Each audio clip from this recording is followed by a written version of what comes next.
والذين إذا أنفقوا لم يسرفوا ولم يقتروا وكان بين ذلك قواما تبارك الذي جعل في السماء بروجا وجعل فيها سراجا وقمرا منيرا وهو الذي جعل الليل والنهار خلفة لمن أراد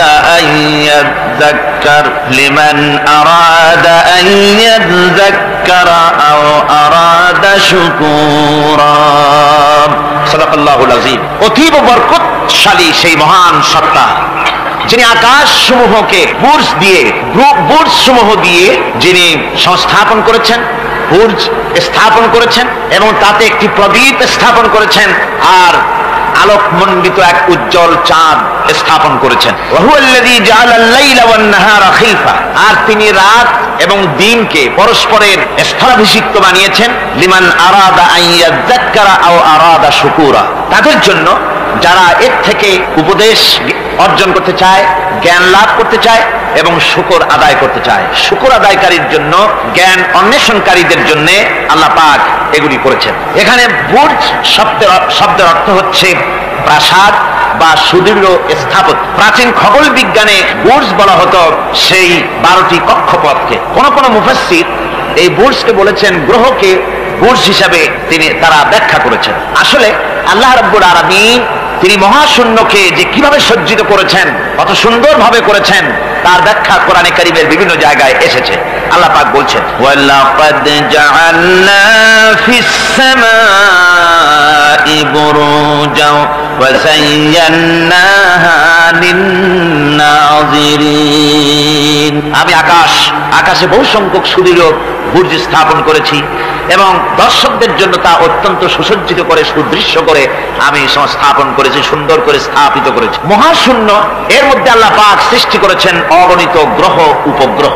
কত গ্রহ আছে, কত উপগ্রহ আছে, বিজ্ঞানীদের কাছে আজও পর্যন্ত তার কোনো হিসাব মেলেনি। মহাশূন্যে আল্লাহ পাক, মহাশূন্যের মহাবিস্ময়। বর্তমান বিজ্ঞান ক্রমান্বয়ে আশ্চর্য হয়ে যাচ্ছে তাদের নতুন নতুন আবিষ্কারের মাধ্যমে, চিন্তা ভাবনার মাধ্যমে, যে মহাশূন্য আল্লাহ পাক মহাস্রষ্টা কি করে রেখেছেন একটি বিশাল এক বিস্ময়ের কারখানা। সেখানে রয়েছে মিল্কি ওয়ে, যাকে বলা হয় ছায়াপথ। বিজ্ঞানীরা বলেছেন প্রায় 20,000 কোটি তারকা রয়েছে এই মিল্কি ওয়ের ভেতরে, ছায়াপথের ভেতরে। আবার কেউ কেউ বলেছেন যে সেই তারকার সংখ্যা বলা সম্ভব হবে না, সমুদ্র সৈকতের বালুকণা গণা তবুও সম্ভব, কিন্তু আকাশের তারকারাজি গণা সম্ভব নয়। এখন আল্লাহ পাক সেই মহাশূন্যের ভেতরে সৃষ্টি করে রেখেছেন এই ছায়াপথ। ছায়াপথের ভিতরে আছে যে তারকাগুলি, বিজ্ঞানীরা বলেছেন যে এই তারকাগুলি এত বিরাট বিরাট তারকা আছে।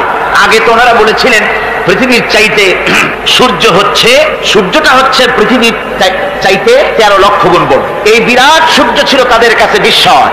এখন তারা বলছেন না, মিল্কি ওয়ের ভিতরে যে সমস্ত তারকার সন্ধান আমরা পেয়েছি, সে সমস্ত তারকা এত বড় বড় বিরাট দানবের মতো যে ওর এক একটা তারকার ভেতরে যে সূর্য পৃথিবীর চাইতে 13 লক্ষ গুণ বড়, এরকম অন্তত 3 কোটি সূর্যকে একটা তারকার মধ্যে ঢুকিয়ে দেওয়া যায়। সুবহানাল্লাহ, কি বিশাল কাণ্ড। এখন এই তারকা, এই গ্রহ এবং উপগ্রহ রাজি মহাশূন্যে সব পরিভ্রমণ করছে, কেউ কিন্তু দাঁড়িয়ে নাই। বিজ্ঞানীরা বলছেন, কেউ বলেছেন সূর্য ঘোরে, কেউ কয় না পৃথিবী ঘোরে, কেউ কয় না ওই চন্দ্র ঘোরে, কেউ কয় যে না আমরা মিলে সবাই ঘুরি। এখন আসলে বিষয়টা কি, কে ঘোরে আর কে ঘোরে না? আসল কথাটা নিতে হবে কোরআনের কাছ থেকে। কার কাছ থেকে? ওই চন্দ্র সূর্যের স্রষ্টা যিনি, মহাবিশ্বের স্রষ্টা যিনি, তিনি বলতে পারবেন যে আসলে ঘোরে কে। আল্লাহ রাব্বুল আলামিন বলেন ওয়া কুল্লুন ফি ফালাকিন ইয়াসবাহুন। মহাশূন্যের পরে যা কিছু আছে সব সন্তরণশীল, সব গতিশীল, কেউ দাঁড়িয়ে নাই, সব সাঁতার কাটতেছে, সব ছোটাছুটি করছে। তা আবার এত দ্রুত গতি, এক একটা যে গতির কথা আমরা চিন্তা করতে পারবো না। ভীষণ তীব্র গতিতে সব ছুটছে তো ছুটছে, কিন্তু ওখানে আবার কোনো ট্রাফিক পুলিশ নাই। আছে নাকি ট্রাফিক পুলিশ? আমাদের দেশে রাস্তাঘাটে কত ট্রাফিক পুলিশ আর কত ট্রাফিক সিগন্যাল লাইট। একদিকে ট্রাফিক পুলিশের হাতছানি, আর একদিকে ট্রাফিক লাইটের চোখ রাঙানি। এরপরেও অ্যাক্সিডেন্টের অভাব নাই, ঠিক কিনা কর? বেচারা বেবি ট্যাক্সি, গরিব মানুষ রাস্তার এক পাশ দিয়ে যায়, আর ওই দত্তের মতো ট্রাক এসে এক ধাক্কা মারে, গরিব বেচারা বেবি ট্যাক্সি 3 ঠ্যাং উপরের দিকে দিয়ে রাস্তার পাশে বসে আল্লাহ আল্লাহ করে।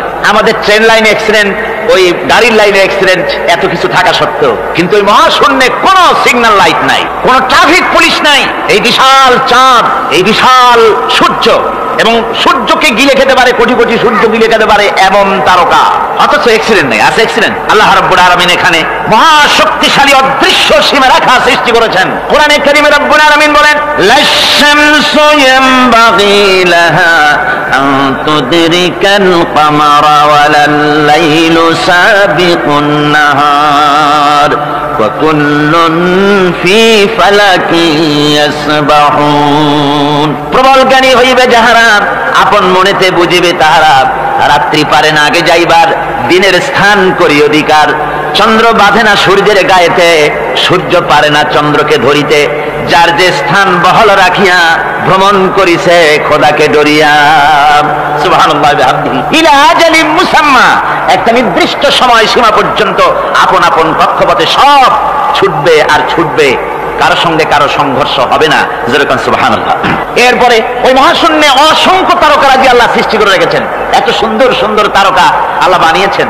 আল্লাহ রাব্বুল আলামিন বলেন, ওয়ালাকাদ যায়্যানাস সামাআদ দুনিয়া বিমাসাবিহা ওয়া জাআলনাহা রুজুমান লিশ-শায়াতিন।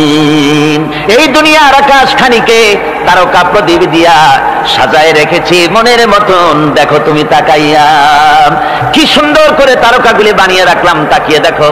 বিজ্ঞানীরা বলেছেন এমন এমন অনেক তারকা আছে যা আমরা চোখে দেখি না, খালি চোখে ধরা পড়ে না।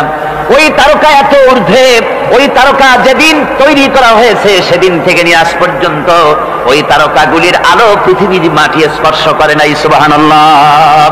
অথচ আলোর গতি হচ্ছে প্রতি সেকেন্ডে 1,86,000 মাইল। এই এর সেকেন্ড এক, আপনার একে বলা হয় লাইট ইয়ার, আলোক বর্ষ। এই হিসাবে সেকেন্ড, এই হিসাবে মিনিট, এই হিসাবে সপ্তাহ, মাস এবং বর্ষ। এরকম অসংখ্য লাইট ইয়ার, আলোক বর্ষ চলে গিয়েছে, আজও পর্যন্ত সেই তারকার আলো পৃথিবীর মাটি স্পর্শ করে নাই। তাহলে সেই তারকা কোথায়? সুবহানাল্লাহ পড়ে। যারা একটু আল্লাহরে গাল দিতে পারে, একটু আল্লাহ এবং ইসলামকে অস্বীকার করতে পারে, তারা আবার হিরো হয়ে যায়। দেখছেন না অবস্থা? হিরো হয়ে যায়। ওরা বলে আল্লাহ নাই, আকাশ দেখে বলে যে মহাকাশ, আসলে তো মহাকাশ না, ওটা অনেক দূরে, তাই নীলা নীলা দেখা যায়, অন্ধকার অন্ধকার ওরকম নীল রঙের দেখা যায়, আসলে আকাশ বলতেও কিছু নাই। এরপরে ইউরি গ্যাগারিন, যিনি প্রথম মহাশূন্য পরিভ্রমণ করেছিলেন, তিনি মহাশূন্য পরিভ্রমণ করে ফিরে এসে বলেছিলেন, মহাশূন্য পরিভ্রমণ করে ফিরে এলাম। মুসলমানেরা যাকে আল্লাহ বলে, খ্রিস্টানেরা যাকে গড বলে, আল্লাহ আর খ্রিস্টান সেই গডের অস্তিত্ব লক্ষ লক্ষ মাইলের কোথাও দেখি নাই, পাই নাই। আমি বলি বেকুব, আল্লাহরে তুমি দেখবা, তুমি তো তোমার নিজের শরীরও দেখো না। তোমার মাথাটার পেছনটা দেখতে কেমন, তোমার পিঠটা দেখতে কেমন, তোমার বডির একদম পেছনের অংশটা দেখতে কেমন, তা কি জিন্দিগিতে আয়না ছাড়া দেখতে পেরেছো কোনোদিন? নিজের শরীরে দেখতে পাও না, আর শরীরের স্রষ্টা মহান আল্লাহকে দেখতে চাও, দারুণ দুঃসাহস পোষণ করতেছে। আল্লাহ পাকের ওই মহান সৃষ্টি, এই বিশাল সৃষ্টির তুলনায় আমাদের অবস্থান কোথায়? আমাদের অবস্থান হচ্ছে মহাসমুদ্রের ভিতরে কাগজ দিয়ে নৌকা বানায় যদি ছেড়ে দেওয়া যায়, তো মহাসমুদ্রে কাগজের নৌকাটার যে অবস্থা, এই আল্লাহর মহাবিশ্বে মহাশূন্যের ভেতরে স্পেস, মহাশূন্য আল্লাহর মহাসৃষ্টি, এর ভেতরে আমাদের অবস্থানও আটলান্টিক মহাসাগরে কাগজের নৌকাটা যেমন, আমাদের পৃথিবীর অবস্থাটা তেমন। সুবহানাল্লাহ। আল্লাহ কত বিরাট! সুবহানাল্লাহ। আমার বন্ধুগণ, আল্লাহ পাক বলছেন যে এইভাবে করে আমি চন্দ্র সৃষ্টি করেছি এবং সূর্য সৃষ্টি করেছি। ওয়াজাআলা ফিহা সিরাজা ওয়া কামারাম মুনীরা, সেখানে একটা প্রদীপ আমি জ্বালিয়েছি, সেই প্রদীপটা হচ্ছে সূর্য। এই সূর্যটা হচ্ছে বিশাল, যা পৃথিবী থেকে 9,30,00,000 মাইল দূরে যে সূর্য অবস্থান করছে, এত দূরে থাকা সত্ত্বেও এই সূর্যের দিকে মানুষ খালি চোখে তাকাতে পারে না, এত উত্তপ্ত।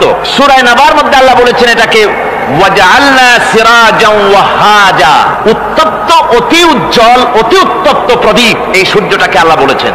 তার তাপ এত বেশি যে পৃথিবীর কোন কোন জায়গায় সূর্যের তাপ 140 ডিগ্রি ফারেনহাইট পর্যন্ত উঠে যায়, এত তাপ হয়। তো এই সূর্যের দিকে মানুষ যদি খালি চোখে তাকায়, তাহলে তার চোখের দৃষ্টিশক্তি বিনষ্ট হয়ে যাওয়ার সম্ভাবনা থাকে। এই সূর্য দিয়ে আল্লাহ পাক ফসল পাকান, এই সূর্য দিয়ে জীবকুলের প্রাণ শক্তির সঞ্চার করেন আল্লাহ পাক। এই সূর্য, বিজ্ঞানীরা বলেছেন, একটা বই আছে লেখকের নাম আমার মনে নাই, man does not stand alone. এই বইয়ের ভিতরে এই বিজ্ঞানী লিখেছেন, আল্লাহর সৃষ্টি রহস্য সম্পর্কে লিখেছেন যে সূর্য যেখানে এখন আছে, স্রষ্টা নিশ্চয়ই একজন আছেন, তিনি বলছেন যে সূর্য যেখানে আছে ওখান থেকে যদি কিছু নিচে নেমে আসতো সূর্য, তাহলে গোটা পৃথিবী পুড়ে ছাই হয়ে যেত। আর যেখানে আছে ওখান থেকে যদি কিছু উপরে উঠে যেত, গোটা পৃথিবী হিম শীতলতায় গোটা পৃথিবী ফ্রিজ হয়ে যেত। অথচ একটা মাপা একটা জায়গায় আল্লাহ পাক এই সূর্যকে রেখেছেন, সুবহানাল্লাহ পড়ে। আবার চন্দ্রকেও এমন একটা মেজারমেন্ট করা জায়গায় আল্লাহ রেখেছেন, এই চন্দ্র যদি উপরে উঠে যেত যেখানে আছে সেখান থেকে গোটা পৃথিবীটা মরুভূমি হয়ে যেত। আর যেখানে আছে সেখান থেকে যদি নিচে নেমে আসতো কিছুটা, তাহলে গোটা পৃথিবী বন্যায় প্লাবনে গোটা পৃথিবী ভেসে চলে যেত। সুবহানাল্লাহ ওয়া বিহামদিহি। এই চন্দ্রকে আল্লাহ পাক এভাবে রেখেছেন, সূর্যকে এভাবে রেখেছেন। আবার এই সূর্যের রয়েছে অতি বেগুনি রশ্মি, সেই অতি বেগুনি রশ্মি যেন এমন একটা পাওয়ার আছে সূর্যের, যে সূর্যের তাপ যদি পৃথিবীর মানুষ গায়ে লাগে, ওই রশ্মিটা যদি লাগে, সৃষ্টি জগতের ক্যান্সার হবে, সৃষ্টি জগৎ মরে যাবে, বাঁচতে পারবে না, অসুখ করবে। সেজন্য ওজোন স্তর একটা আল্লাহ বানিয়ে রেখেছেন, ওজোন একটা স্তর, যেটাকে বিজ্ঞানীরা এখন বলছেন গ্রিন হাউস এফেক্ট। এই ওজোন স্তরে ফাটল ধরেছে, বিজ্ঞানীরা লক্ষ্য করেছেন ওজোন স্তরে ফাটল ধরে সূর্যের সেই ক্ষতিকারক পাওয়ারটা পৃথিবীর মাটির কাছে চলে আসতেছে। এখন এটাকে ঠেকাবার ব্যবস্থা করা হচ্ছে। আমার বন্ধুগণ, এটা কেন হচ্ছে? আল্লাহ রাব্বুল আলামিন বলেন, ওয়ামা আসাবাকুম মিন মুসিবাতিন ফাবিমা কাসাবাত আইদিকুম। তোমাদের উপরে যত বিপদ আছে, মুসিবত আছে, সব তোমাদের হাতের কামাই করা, দুই হাতের কামাই করা, দু হাত দিয়ে যা কামাই করেছো তার ফল তোমাদের পেতে হচ্ছে। গ্রিন হাউস এফেক্ট কেন হলো? কারণ হচ্ছে আমাদের গাড়ি থেকে যে কার্বন ডাই অক্সাইড, কালো ধোঁয়া আমরা বের করি, আমাদের মিল কলকারখানা থেকে যে চিমনি থেকে কালো ধোঁয়া বের হয়, এগুলিকে শোষণ করার জন্য, এগুলিকে নষ্ট করার জন্য হলো গাছ। গাছ হলে মানুষের বন্ধু। আমরা জনমের মতো গাছ কাটি, লাগাই না। এভাবে করে প্রকৃতির ভারসাম্য আমরা নষ্ট করেছি। আমরা প্রকৃতির ভারসাম্য নষ্ট করবার জন্য ইচ্ছে করে দেশের পাহাড়গুলিকে ধ্বংস করছি। অথচ আল্লাহ পাক বলেছেন, এই পাহাড় পৃথিবীর ভারসাম্য রক্ষার জন্য, প্রকৃতির ভারসাম্যকে রক্ষা করার জন্য আমি পাহাড় সৃষ্টি করেছি। ধরে বলেন সুবহানাল্লাহ।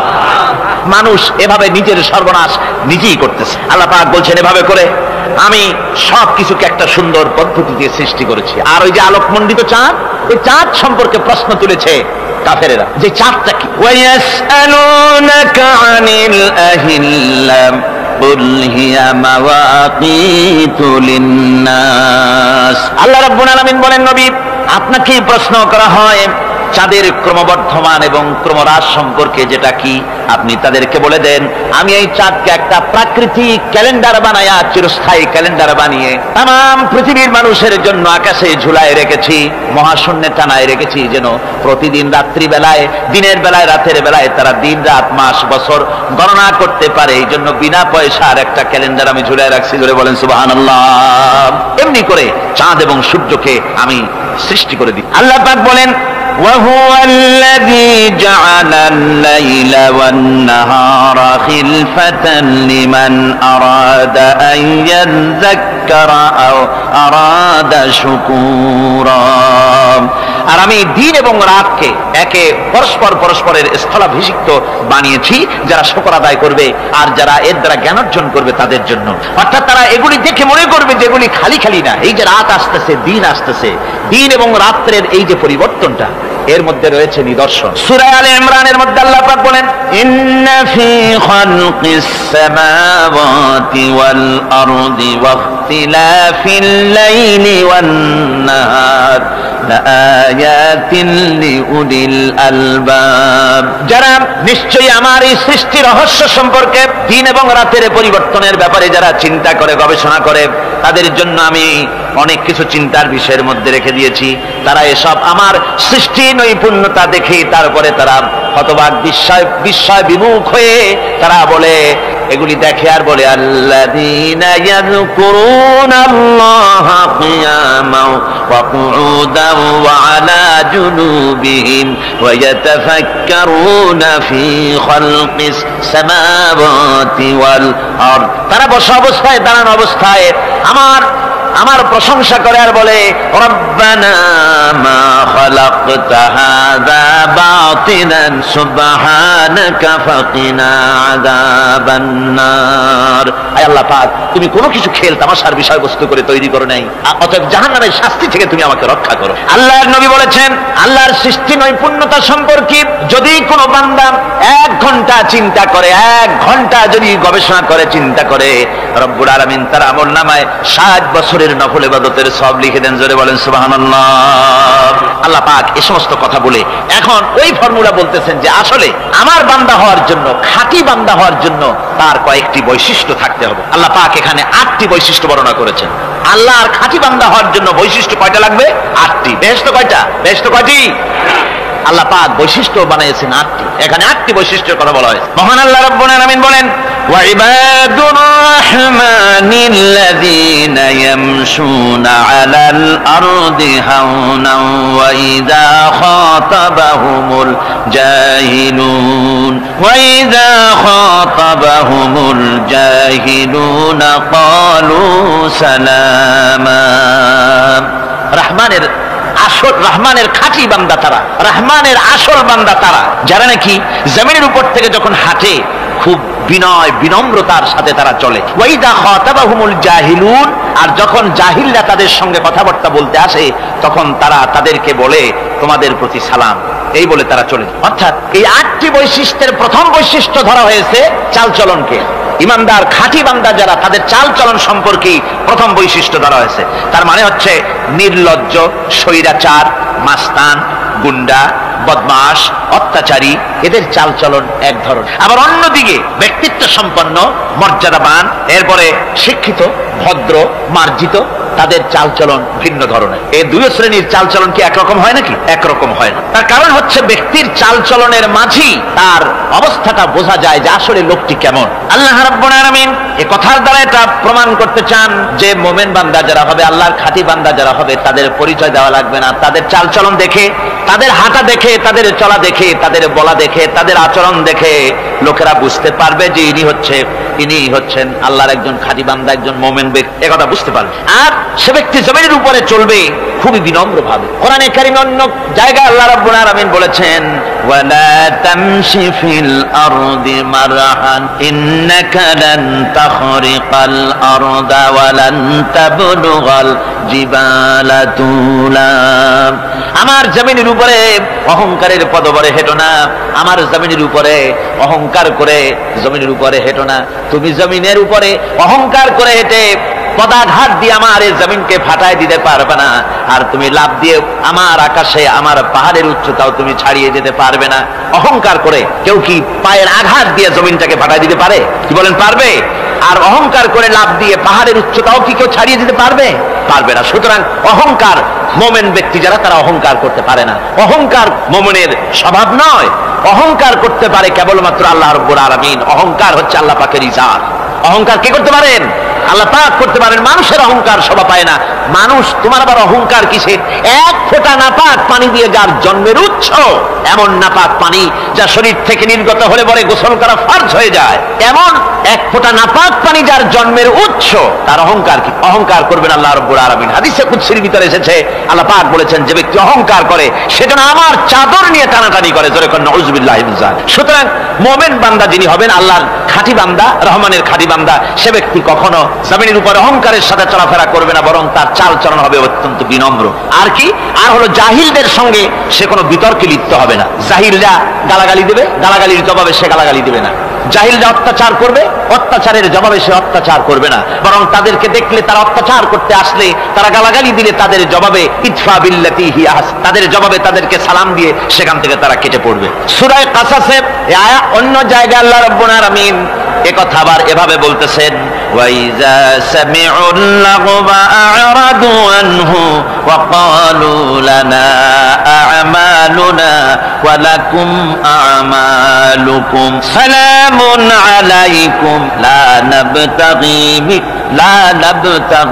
জাহিলিন। আল্লাহ পাক বলছেন যে যখন মুমিনেরা পরস্পরে মুমিনদের সাথে জাহিলদের যখন দেখা সাক্ষাৎ হয়ে যায়, যখন ঝগড়ায় লিপ্ত হতে চায়, তখন মুমিনেরা যারা মুমিন বান্দা, আল্লাহর খাঁটি বান্দা, তারা বলবে যে তোমাদের আমলের প্রতিফল তোমরা পাবা, আমাদের কৃতকর্মের ফল আমরা পাবো, সুতরাং তোমাদের প্রতি সালাম, তোমাদের সাথে আমাদের কোনো সম্পর্ক নাই, ঝগড়াঝাটি না করে তারা ফিরে আসবে। আল্লাহ পাক এরপরে বলেন ওয়াল্লাযীনা ইয়াবিতুনা লিরাব্বিহিম সুজদান ওয়া কিয়ামা। রহমানের খাঁটি বান্দা তারাই আরেকটি বৈশিষ্ট্য, তাদের এই 2 নম্বরের বৈশিষ্ট্য বার বলা হচ্ছে রহমানের আল্লাহর খাঁটি বান্দার 2 নম্বরের বৈশিষ্ট্য যেটা, সেটা হচ্ছে এই যে তারা রাত কাটায় তার রবের হুজুরে আল্লাহর দরবারে সেজদা দিয়ে দাঁড়িয়ে থেকে কান্দাকাটি করে তারা রাত গুজরান করে। জোরে বলেন সুবহানাল্লাহ। আর এর বিপরীত যারা তারা রাত কাটায়, রাতের বেলা মদ, জুয়া, সিনেমা, গান বাজনা, অশ্লীলতা, নাটক, হাবিজাবি গল্প গুজব করে তারা তাদের রাত কাটায়। আর যারা মুমিন বান্দা, আল্লাহর বান্দা, যারা খাঁটি বান্দা, তারা এই রাত তারা আল্লাহর ইবাদতের ভিতর থেকে কান্দাকাটির মধ্য দিয়ে দাঁড়িয়ে দাঁড়িয়ে অথবা সেজদার ভিতরে তারা তাদের রাত কাটিয়ে দেয়। কোরআনে কারীমে আল্লাহ রাব্বুল আলামিন এই কথা এভাবে বলেছেন, তাতাজাফা জুনুবুহুম আনিল মাদাজি ইয়াদউনা রাব্বাহুম খাওফান ওয়া তামআন। আমার মুমিন বান্দারা তাদের পার্শ্বদেশ এবং পৃষ্ঠদেশ বিছানার উপরে বেশি রাত থাকে না, তারা তাদের রবের প্রতি রবের ভয়, আল্লাহর ভয়, আশা এবং আশা পোষণ করে, আর তারা আল্লাহকে ভয় করে তারা বিছান থেকে নিজের পিঠকে আলাদা করে নিয়ে তারা রাতের বেলায় আমার কাছে কান্দে, আমার কাছে দোয়া করে, তারা কান্দে, ইবাদত করে। সূরা যারিয়াতের ভিতরে রব্বুল আলামিন বলতেছেন, কানু কালিলাম মিনাল লাইলি মা ইয়াহজাউনা ওয়া বিল আসহারি হুম ইস্তাগফিরুন। আমার এই মুমিন বান্দাগুলি, আমার খাঁটি বান্দা যারা, তারা সারা রাত ঘুমায় না, রাতের একটা অংশ মাত্র তারা ঘুমায়, সারা রাত ঘুমায় না, একটা অংশ তারা ঘুমায়, আর বাকি অংশটুকু শেষ রাত্রে তারা ওঠে আর আমার দরবারে তারা কান্দে, মাছ চায় আর কাঁদতে থাকে, চোখের পানি ফেলতে থাকে। আল্লাহ রাব্বুল আলামিন শেষ রাত্রে প্রথম আকাশে আসেন, হাদিস শরীফে এসেছে, প্রথম আকাশে আল্লাহ রাব্বুল আলামিন এসে দুনিয়ার মানুষকে ডাকেন, কে আছো? গুনাহ করে জীবন বোঝাই করে ফেলেছো, নাফরমানি করেছো, গুনাহ করেছো, অথবা বিপদে পড়েছো, ঋণগ্রস্ত হয়ে পড়েছো, অসুবিধায় পড়েছো, মামলা মকদ্দমায় পড়েছো, আমার কাছে মাপ চাও, আমার কাছে সাহায্য চাও। এই সময় যে সমস্ত বান্দারা আরামের ঘুমকে হারাম করে আল্লাহর দরবারে কাঁদতে থাকে, তাহাজ্জুদের নামাজ আদায় করে যখন হাত তুলে কাঁদে, আল্লাহ পাক তখন এই দৃশ্য দেখে ফেরেশতাদের বলেন, ও আমার ফেরেশতারা, আমার ওই বান্দাগুলি কাঁদে কেন? সমস্ত মানুষ যখন ঘুমানো, এই বান্দাগুলি কাঁদে কেন বলো? ফেরেশতারা বলে, আল্লাহ তুমি তো ভালো করে জানো। ফেরেশতারা বলে, আল্লাহ পাক বলবেন, তবুও তোমাদের মুখ থেকে শুনতে চাই। ফেরেশতারা তখন বলবে, রব্বুল আলামিন তোমার বান্দা গুনাহ করেছে, জাহান্নামের ভয়তে তোমার কাছে কাঁদতেছে, তোমার ভয়তে কাঁদে, জাহান্নামের ভয়তে কাঁদে। আল্লাহ জিজ্ঞেস করেন, ফেরেশতারা, ওরা যে আমার ভয়তে কাঁদে, ওরা কি আমারে দেখছে নাকি? ফেরেশতারা বলেন, না খোদা তোমারে দেখে নাই। আল্লাহ পাক বলেন, ওরা আমার যে জাহান্নামের ভয়তে কাঁদে, ওই জাহান্নাম তারা দেখেছে নাকি? ফেরেশতারা বলে, না আল্লাহ, তোমার জাহান্নাম ওরা দেখে নাই, তোমার বেহেশত কিছুই দেখে নাই। আল্লাহ পাক বলেন, আমার ফেরেশতারা, এই বান্দাগুলি আমার দুজক দেখে নাই, আমাকে দেখে নাই, হাসর মিজান সিরাত কিছুই দেখে নাই, শুধু কোরআনের কথা শুনে, আমার নবীর কথা শুনে, আমার কোরআনের কথা শুনে বিশ্বাস করে আরামের ঘুমকে হারাম করে কিভাবে কাঁদতেছে তাকায় দেখ। আমার রহমতের দরিয়ায় জোশ মেরে গেছে, তোরা সাক্ষী থেকে যা, আমার ওই ক্রন্দনরত বান্দাগুলিকে আমি আল্লাহ মাফ করে দিলাম। আমার ভাইয়েরা, আল্লাহ পাক বলেন, আম্মান হুয়া কানিতুন আনা আল-লাইলি সাজিদাও ওয়া কাইমা। আল্লাহ রাব্বুল আলামিন বলেন, সিজদার ভিতরে আর দাঁড়ানোর ভিতরে আমার এই বান্দাগুলি আখিরাতে আমার সঙ্গে দেখা করা লাগবে এই ভয়তে, জাহান্নামের ভয়তে তারা কাঁদে, এভাবে কাঁদতে থাকে। আর আল্লাহ পাক ওই সময় তাদের গুনাহ মাফ করতে থাকেন। কোরআনে কারীমের ভিতরে আল্লাহ পাক বলেন, সারা রাত ঘুমাতে আল্লাহ নিষেধ করেছেন, সারা রাত যেন ঘুমায়ো না, পাইকারি দরে ঘুমায়ো না, একটু জাগো। ওয়াজকুর ইসমা রাব্বিকা বুকরাতাও ওয়া আসীলা। সকাল এবং সন্ধ্যায় তোমার প্রভুর, তোমার রবের জিকির করো, স্মরণ করো। ওয়া মিনাল লাইলি ফাসজুদ লাহু ওয়া সাব্বিহহু লাইলান তাওয়িলা। তোমার রাতের বেলায় রাতের একটা অংশ সিজদায় অবনত হও, আর রাতের দীর্ঘ সময় ঘুমায় থেকো না, হয় একটা লম্বা সময় ঘুমাও, কিন্তু একটা অংশ রাখো যে সময় তুমি আমার দরবারে সিজদায় পড়ে যাবে, কাঁদবে। আমার বন্ধুগণ, রাতটা ওয়াজআলনাল লাইলা সুবাতা, আল্লাহ রাব্বুল আলামিন ওয়াজআলনা সুবাতা ওয়াজআলনান নাওমা সুবাতা ওয়াজআলনাল লাইলা লিবাসা, ঘুমকে বানাইছেন আল্লাহ শান্তির বাহন, আর রাতকে করেছেন আচ্ছাদন। রাতকে কি করেছেন? আচ্ছাদন। রাতকে একটা পর্দা লাগিয়ে দিয়েছেন, রাতের পর্দা। যেহেতু প্রেম ভালোবাসা ঢোল পিটায় করা যায় না। ঢোল পিটায় প্রেম করা যায়? যায় না। মানুষকে দেখায় দেখায় প্রেম ভালোবাসা করা যায় না। এটা হলো দুনিয়ার রীতিনীতি। দুনিয়ায় যেটা মানুষেরা করে, আসল সবচাইতে বড় ভালোবাসার পাত্র হলেন আল্লাহ, মাসুক হলেন আল্লাহ, আশেক হলো মানুষ। আশেক এবং মাসুকের ভিতরে প্রেম বিনিময় হবে, ভালোবাসার আদান প্রদান হবে, কথোপকথন হবে। এজন্য দিনের কোলাহলপূর্ণ অবস্থায় তা হয় না বলে রব্বুল আলামিন বলেন, আমি তোমাদের জন্য রাতকে একটা আচ্ছাদন, একটা পর্দা বানায় দিয়েছি। এই রাতের পর্দার ভিতরে থেকে আমারে ডাকো, আমাকে আমার কাছে তুমি আমাকে ডাকো, একটা লম্বা সময় নিয়ে আমাকে বলতে থাকো, আমাকে ডাকতে থাকো। আল্লাহ পাক তার নবীকেও বলেছেন, ইয়া আইয়ুহাল মুযাম্মিলু কুমিল লাইলা ইল্লা কালিলা, হে চাদর আচ্ছাদিত ব্যক্তি, রাত্রিকালে সালাতে দণ্ডায়মান থাকো, কিন্তু কম, সারা রাত জাগার দরকার নেই। একটা অংশ জাগো, যখন তুমি আমার জন্য কাঁদবে, আমার জন্য সিজদায় পড়ে থাকবে। রাসূল পাক সাল্লাল্লাহু আলাইহি সাল্লাম তাহাজ্জুদের নামাজে সিজদায় পড়ে থাকতেন, রাতে ঘন্টার পর ঘন্টা চলে যেতেছে। হযরত আয়েশা বলেন, আমি মনে করতাম সিজদায় এমন ভাবে রাসূল পড়েছেন আর ওঠেন না, আমার মনে হতো হুজুর বুঝি ইন্তেকাল করে গেছেন। আমি রাসূলের পায়ের আঙ্গুল ধরে আস্তে করে চাপ দিতাম, হুজুর তাতে একটু ব্যথা পেয়ে আঙ্গুল নাড়া দিতেন, তখন আমি মনে করতাম আল্লাহর নবী বিদায় হন নাই, বেঁচে আছেন। আবার কখনো দাঁড়িয়ে দাঁড়িয়ে নামাজের ভিতরে তেলাওয়াত করতে করতে রাত শেষ হয়ে যেত, আমার মনে হতো এই দাঁড়ানো থেকে হুজুর বুঝি আর রুকুতে যাবেন না। আবার যখন রুকুতে যেতেন মনে হতো এই রুকু থেকে আর বুঝি সেজদায় যাবেন না। আবার যখন সেজদায় যেতেন মনে হতো এই সেজদা থেকে রাসূল বুঝি আর উঠবেন না। সুবহানাল্লাহ। সাহাবায়ে কেরাম জিজ্ঞেস করতেন, হে রাসূল, হযরত আয়েশা জিজ্ঞেস করে, হে রাসূল, আপনি এত কাঁদেন কেন, এত ইবাদত করেন, এত রাত জাগেন? হযরত আয়েশা বলেছেন, আল্লাহর নবী দাঁড়িয়ে দাঁড়িয়ে তেলাওয়াত করতে করতে, দাঁড়িয়ে দাঁড়িয়ে নামাজ পড়তে পড়তে পাও মোবারক, কদম মোবারক এমন ভাবে ফুলে যেত, সকালবেলায় জুতার মধ্যে পাও ঢুকতো না। সুবহানাল্লাহ। এইভাবে রাসূল পাক কষ্ট করতেন। জিজ্ঞাসা করতে, এত ইবাদত কেন করেন? আপনার তো আগের পিছের সমস্ত গুনাহ আল্লাহ মাফ করেছেন, কোনো গুনাহ আপনার নাই, তবু আল্লাহ বলে দিয়েছেন নবী আপনার আগের পিছের সব মাফ, তারপরে এত কাঁদেন কেন? আল্লাহর নবী বলেছেন, ও সাহাবীরাও, আমার স্ত্রীরা শোনো, আমি কি আমার বান্দার, আমি আমার আল্লাহর শুকরগুজারকারী বান্দায় কি আমি পরিণত হব না? যে আল্লাহ আমাকে এত নিয়ামত দিয়েছেন, আমি কি সেই আল্লাহর শুকরগুজার হব না? রাসূলুল্লাহ এভাবে কাঁদতেন। সুতরাং প্রত্যেকটি মুসলমানকে রাতের বেলায় আল্লাহর দরবারে হাত তুলে কাঁদতে হবে, মোনাজাত করতে হবে, রব্বুল আলামিন, যে গুনাহ করেছি, আমি যত গুনাহ করেছি, আমাকে তুমি নিয়ামত যা দিয়েছো, এই নিয়ামত তুমি না দিলেও পারতে, তুমি দয়া করে দিয়েছো। এভাবে যদি মানুষ কাঁদে, আল্লাহ এই অপরাধ করেছি, অপরাধের কথা যদি স্মরণ করে আর কাঁদতে থাকে, আল্লাহ রব্বুল আলামিনের রহমত তার উপরে তখন পড়তে থাকে। আর এই তাহাজ্জুদ, গভীর রাতের কান্দাকাটি, এই জন্য আল্লাহ পাক বলেন, এর আসল ব্যাপারটা হলো ইন্না নাশিআতাল লাইলি হিয়া আশাদ্দু ওয়াতআন ওয়া আকওয়ামু কিলা। আসল ব্যাপার হলো এই প্রকৃতপক্ষে রাতের বেলায় যে নামাজটা হয়, শয্যা ত্যাগ করে মানুষ যে নামাজ পড়তে দাঁড়ায়, এতে করে তার আত্মসংযমের ট্রেনিং হয়ে যায়, আল্লাহর সঙ্গে মহব্বত কায়েম হয়ে যায়। ইসলামী আন্দোলনের বিজয়ের জন্য কর্মীদের এটা সবচাইতে বড় ওষুধ। শুধু হরতালের প্রোগ্রাম দিয়া, শুধু মিছিলের প্রোগ্রাম দিয়া ইসলামী আন্দোলন বিজয় কোনো কালে হয় নাই আর হবেও না। এজন্য আন্দোলন যারা করে তাদেরকে গভীর রাত্রে উঠতে হয়, নফল রোজা রাখতে হয়, আর গভীর রাত্রে তেলাওয়াত করতে হয়, কাঁদতে হয় আল্লাহর কাছে, তা না হলে আন্দোলনের বিজয় হওয়া সম্ভব নয়। আমার বন্ধুগণ, আমরা জেনেছি ইতিহাসে আছে লাল সালু একটা বই পড়ানো হয়, কলেজে পড়ানো হয়, আপনার নাম শোনেন নাই? এই বইটা আমাকে একজন প্রফেসর এই চট্টগ্রামের আমাকে দেখতে দিলেন, আমি দেখলাম। তার মধ্যে তিনি ইসলামের ব্যাপারে এত বিদ্বেষ ছড়িয়েছেন, এক জায়গায় তিনি লিখতে গিয়ে লিখেছেন, আমি পড়লাম, নিজে পড়েছি, যে দেশে যত টুপি দেখা যায় জমিনে এত শস্য হয় না। এদেশে এই মোষ দাড়ি ওঠার আগেই কোরআন শরীফ হেফজ করা সারা, অথচ জমিনে শস্য নাই। জমিনের শস্য আর কোরআন শরীফ পড়ার সাথে তুলনা করে উপহাস করেছে রীতিমতো। একটা দুশ্চরিত্র খলনায়ককে দিয়ে সেখানে কোরআন হাদিসকে বিকৃত করার অপচেষ্টা চালানো হয়েছে।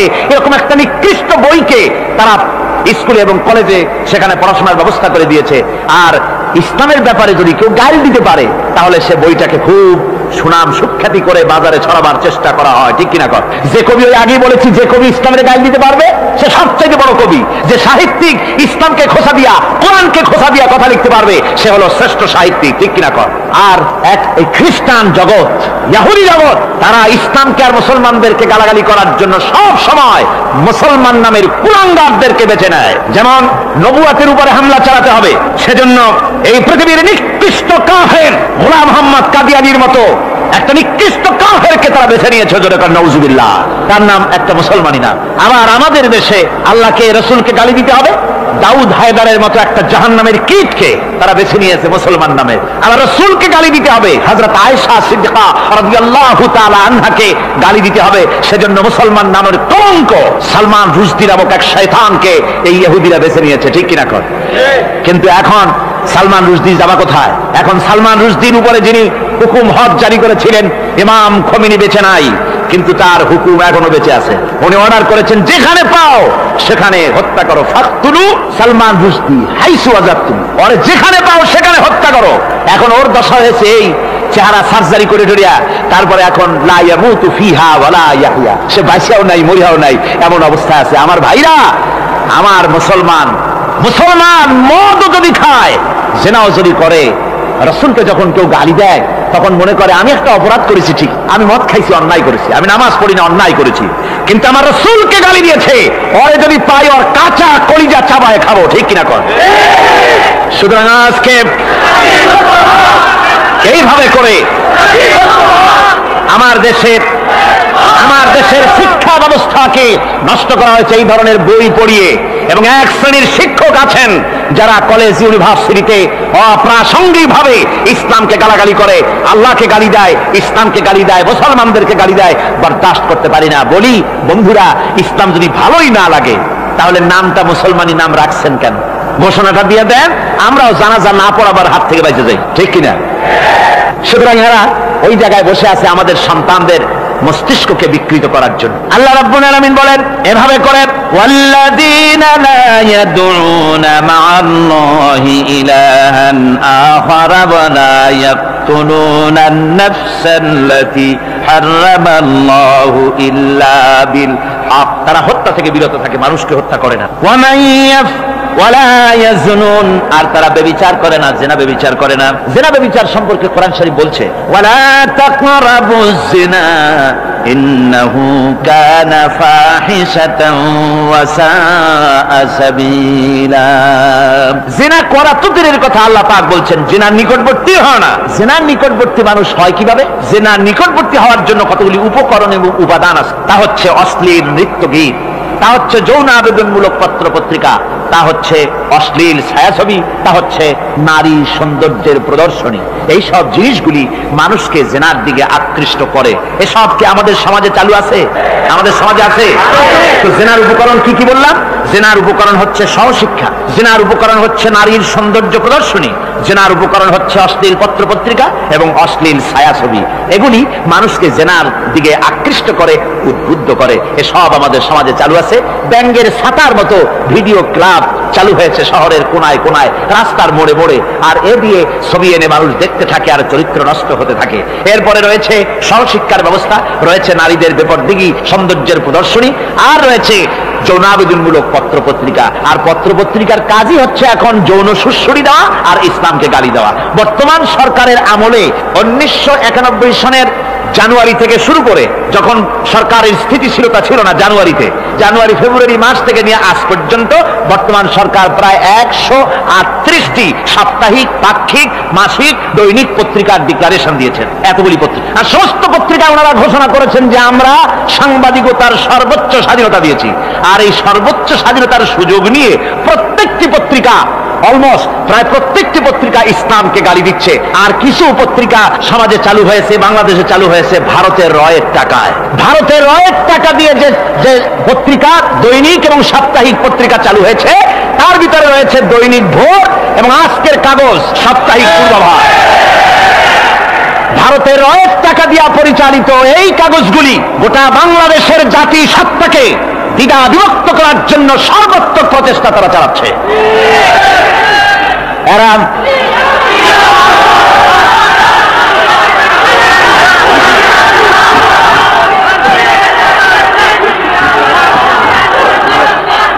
আমার বন্ধুগণ, এ ধরনের একটানা প্রয়োজন হলে সব নাম আমরা তুলে ধরবো। ভারতের টাকা দিয়ে, ভারতের রয়ের টাকা দিয়ে তারা এভাবে পত্রিকা তৈরি করে গোটা বাংলাদেশের স্বাধীনতা, সার্বভৌমত্ব এবং অস্তিত্বের উপরে আঘাত হানতেছে। শুধু তাই নয়, তারা ইসলামের উপর আঘাত হানছে। আলেম এবং পীরদের বিরুদ্ধে বক্তব্য তারা পত্রিকার ভিতরে সমালোচনামূলক কথাবার্তা তারা লিখছে। এমন একটা সাপ্তাহিক পত্রিকা কম পাবেন যেখানে ইসলামকে, ইসলামী আন্দোলনকে কিছু না কিছু খোঁচা মারা না হচ্ছে। ঠিক কিনা কর যারা বলেন ঠিক কিনা? তো এইভাবে করে তারা ষড়যন্ত্র চালিয়ে আমি সেদিন ঢাকায় বলেছিলাম যে বর্তমান মহিলা সরকার চলছে বলে আমরা কথা বলছি না, কিন্তু আমাদের একটা ধৈর্য আছে। আমরা সরকারকে সময় দিচ্ছি এগুলিকে কন্ট্রোল করার জন্য। শাসনতান্ত্রিক অ্যাকশন নেওয়া উচিত গভর্নমেন্টের। শাসনতন্ত্রে কি আছে? শাসনতন্ত্রে, সংবিধানে, কনস্টিটিউশনে লেখা আছে যে নাগরিকদের কোন ধর্মীয় অনুভূতিতে আঘাত লাগতে পারে এমন কোন কথা, এমন কোন বক্তব্য কেউ লিখতেও পারবে না, বলতেও পারবে না। সেটা দণ্ডমূলক শাস্তি, এটা শাস্তি হবে। তার এই ধরনের কথা লেখা আছে। এটা লেখা থাকা সত্ত্বেও যারা ইসলামের বিরুদ্ধে কথা বলে, পত্রিকার মাধ্যমে যারা এগুলি লেখে, এগুলির বিরুদ্ধে গভর্নমেন্টের হাত দিতে, অ্যাকশন নিতে অসুবিধা কোথায়? আমরা সময় দিচ্ছি সরকারকে, তারা এই জিনিসগুলি দেখুক এবং অ্যাকশন নিক। যদি তা না হয় তাহলে জনগণের তো ইসলামের, এদেশের মুসলমান বৃহত্তর জনসংখ্যা, জনগোষ্ঠী হচ্ছে মুসলমান। ইসলামের বিরুদ্ধে, তার আল্লাহর বিরুদ্ধে, রসুলের বিরুদ্ধে, মুসলমানদের সবচাইতে প্রিয় জিনিসগুলির বিরুদ্ধে কেউ যদি কথা বলে, মুসলমানেরা তা বেশি দিন বরদাস্ত করবে না। আল্লাহ পাকের বলে বলেন ইউদাআফ লাহুল আযাবু ইয়াওমাল কিয়ামাতি ওয়া ইয়াখলুদ ফীহি মুহানা। এই সব কাজ যারা করবে, আল্লাহকে বাদ দিয়ে যারা আল্লাহকে বাদ দিয়ে অন্যকে মাবুদ বলে ডাকবে আর হত্যা করবে, জিনা করবে, আল্লাহ বলেন তাদেরকে কিয়ামতের দিন পুনঃ আযাব দেওয়া হবে। আর তাদেরকে ওয়া ইয়াখলুদ ফীহি মুহানা, তারা বড় লাঞ্ছনার জীবন যাপন করবে, সেখানে লাঞ্ছনার সাথে তারা বসবাস করবে। ইল্লা মান তাবা ওয়া আমানা ওয়া আমিলা আমালান সালিহান ফাউলাইকা ইউবাদদিলুল্লাহু সাইয়্যাতিহিম হাসানাত ওয়া কানা আল্লাহু গফুরার রহিমা। ইল্লা মান তাবা, এই সমস্ত আযাব থেকে বাঁচবে কারা? বাঁচবে সেই সব লোক যারা তওবা করেছে এবং নেক আমল করেছে। ফাউলাইকা ইউবাদদিলুল্লাহু সাইয়্যাতিহিম হাসানাত, আল্লাহ রাব্বুল আলামিন তাদের অন্যায় ত্রুটিপূর্ণ কাজগুলিকে ভালো দিয়ে বদলে দিবেন। সুবহানাল্লাহ ওয়া বিহামদিহি। ওয়া কানা আল্লাহু গফুরুর রহিমা, আর আল্লাহ পাক হচ্ছেন বড় ক্ষমাশীল এবং দয়াবান। এই সুসংবাদ তাদের জন্য যাদের জীবন নানা প্রকারের অপরাধে কলঙ্কিত করেছে যারা, এবং নিজেদেরকে সংশোধন করতে এখন ইচ্ছুক। জীবনে বহু গুনাহ করেছে, হারামি, বদমাশি, জিনা, ব্যভিচার করেছে, এখন জীবনকে সংশোধন করতে চায়। এদের জন্য আল্লাহ রাব্বুল আলামিন এই সাধারণ ক্ষমা ঘোষণা করেছেন, জেনারেল এমনেস্টি ঘোষণা করেছেন। সাধারণ ক্ষমা ঘোষণা করে দিলেন যে তোমরা এখনো যদি হেদায়েত হতে চাও, চূড়ান্ত ধ্বংস থেকে যদি বাঁচতে চাও, তাহলে আমি তোমাদের জন্য তওবার পথ খুলে রেখেছি। আল্লাহ যদি এই তওবার পথ খুলে না দিতেন তাহলে মানুষ হতাশায়, নিরাশায় শয়তান হয়ে যেত।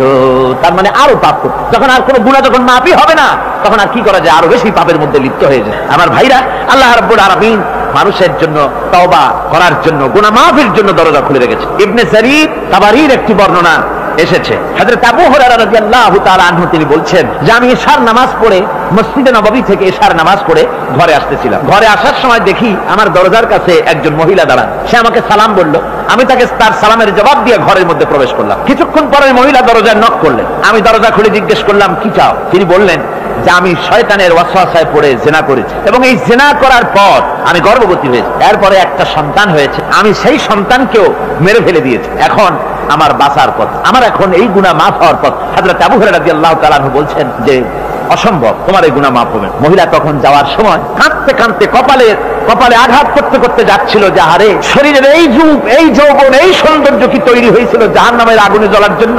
এইভাবে করে চিৎকার দিতে দিতে মহিলা যান। হযরত আবু হুরায়রা বলেন আমি সকালবেলায় আল্লাহ রাসূলের সঙ্গে ফজরের নামাজ আদায় করে আল্লাহ নবীকে ঘটনা শোনালাম, বললাম হে রাসূল আমি তো মহিলাকে এইরকম জবাব দিয়ে। হযরতে আবু হুরায়রা দৌড়ে গেলেন, বললেন আমি ছুটতে লাগলাম এবং ভুল আমি কথা বলেছি। মহিলা তো হতাশ হয়ে গিয়েছে, তিনি খুঁজতে খুঁজতে মহিলাকে পেয়ে গেলেন, যে বললেন ও মহিলা, আল্লাহর হাবিব তোমার সম্পর্কে এই কথা বলেছেন, তুমি যদি তওবা করো আল্লাহ রাব্বুল আলামিন তোমাকে মাফ করে দিবেন, আর তোমার দোষ ত্রুটিগুলির বিনিময় আল্লাহ তোমাকে নেক দিয়ে বদলায় দিবেন, তোমাকে আল্লাহ মাফ করবেন। মহিলা শোনা মাত্র আল্লাহু আকবার বলে চিৎকার মেরে সিজদায় পড়ে গেলেন। তিনি প্রাণ ভরে কাঁদলেন আর বললেন, আল্লাহ তোমার দরবারে শুকরিয়া আদায় করি যে আমার মতো গুনাহগারের জন্য তুমি যে তওবার দরজা খোলা রেখেছো। তিনি তার নিজের দাসীকে এবং তার বাচ্চাকে, কৃত দাসীকে আল্লাহর শকরার্থে মুক্ত করে দিলেন। আমার ভাইয়েরা, এভাবে করে যারা নাকি আল্লাহর দরবারে যারা এভাবে মাপ চায় আল্লাহ পাক তাদেরকে মাফ করে দিবেন।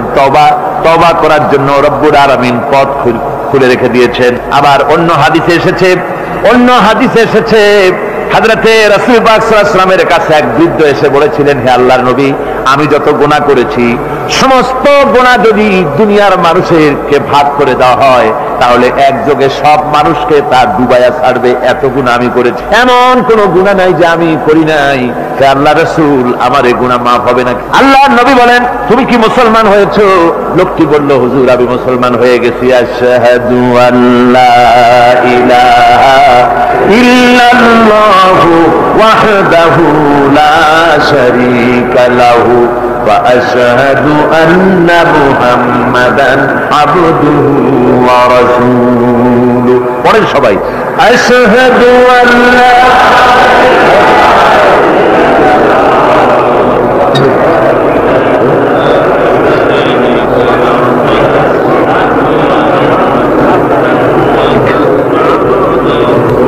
ওই লোকটি যখন কলেমা পড়লেন, বললেন আমি মুসলমান হয়েছি। আল্লাহ নবী বলেন, শোনো আল্লাহর বান্দা তুমি যখন কলেমা পড়েছো তোমার পেছনের तमाम জিন্দেগীর সমস্ত গুনাহ খাতা আল্লাহ রাব্বুল আলামিন মাফ করে দিয়েছেন। শুধু মাফ করেন নাই, আরো কি করেছেন? ওয়ায়ুবাদদিলুল্লাহু সাইয়্যাতিহিম হাসানাত। দোষ ত্রুটি তোমার যা আছে, যে ব্যক্তি তওবা করে আল্লাহর পথে চলে নেক আমল করে, পেছনের জীবনের দোষ ত্রুটি যা করেছেন সবগুলির বদলে আল্লাহ রব্বুল আলামিন নেকি লিখে দিবেন। জোরে বলেন সুবহানাল্লাহ। তার মানে হচ্ছে জীবনে যত অপরাধ করেছিল তওবা করে যখন ভালো কাজ করবে আর পেছনের কথাগুলি যখন মনে করবে গভীর রাত্রে, আল্লাহ আমি এই ধরনের পাপ করেছিলাম, চুরি করেছি, ডাকাতি করেছি, জেনা করেছি, মদ খেয়েছি, মিথ্যা কথা বলেছি, এই সব কথা বলে যত অনুশোচনা করবে আর অনুতপ্ত হবে, চোখ দিয়া যত পানি পড়বে, নতুন নতুন করে তার আমল নামে আল্লাহ নেকি লিখতে থাকবেন। জোরে বলেন সুবহানাল্লাহ। রব্বুল আলামিন তার বান্দাকে এত ভালোবাসেন, একজন সাহাবী কতগুলি পাখির বাচ্চা নিয়ে রাসূলের কাছে হাজির হয়েছেন। আল্লাহর নবী বলেন, এই পাখির বাচ্চাগুলি আনলা কেন? সাহাবী বলেন, হুজুর এই পাখির বাসাটা ভেঙে গিয়েছিল, বাচ্চাগুলি যখন ধরলাম ওর মা আমার মাথার উপরে ঠোকরাতে লাগলো, সে নিজের জীবনের মায়াকে উপেক্ষা করে বাচ্চাগুলিকে হেফাজত করার জন্য আমার উপরে ঝাঁপিয়ে পড়লো। আমি নিয়ে এসেছি এখানে, এই দেখুন ঘরের মধ্যে ঢুকেছে, এখানে ওই পাখিটা এসেছে। আমি রাসূলকে দেখাতে এলাম প্রাণী জগতে মায়ের সন্তানের প্রতি কত মায়া, সেটা দেখাতে এলাম। আল্লাহর নবী বলেন, ও সাহাবী প্রাণী জগতে সন্তানের প্রতি মায়ের কতটুকু মহব্বত তুমি তাই আমাকে দেখাতে এসেছো। শোনো, এই প্রাণী জগতে সন্তানের প্রতি মায়ের যত মহব্বত তার চাইতে লক্ষ কোটি গুণে বেশি মহব্বত বান্দার প্রতি আল্লাহ রাব্বুল আলামিনের। মহব্বতকে, করুণাকে, রহমতকে, ভালোবাসাকে 100 ভাগ করা হয়েছে। 100 ভাগ করে 99 ভাগ আল্লাহ নিজের কাছে রেখেছেন, আর একটা ভাগ তাম পৃথিবীর প্রাণী জগতে আল্লাহ ছড়াই দিয়েছেন।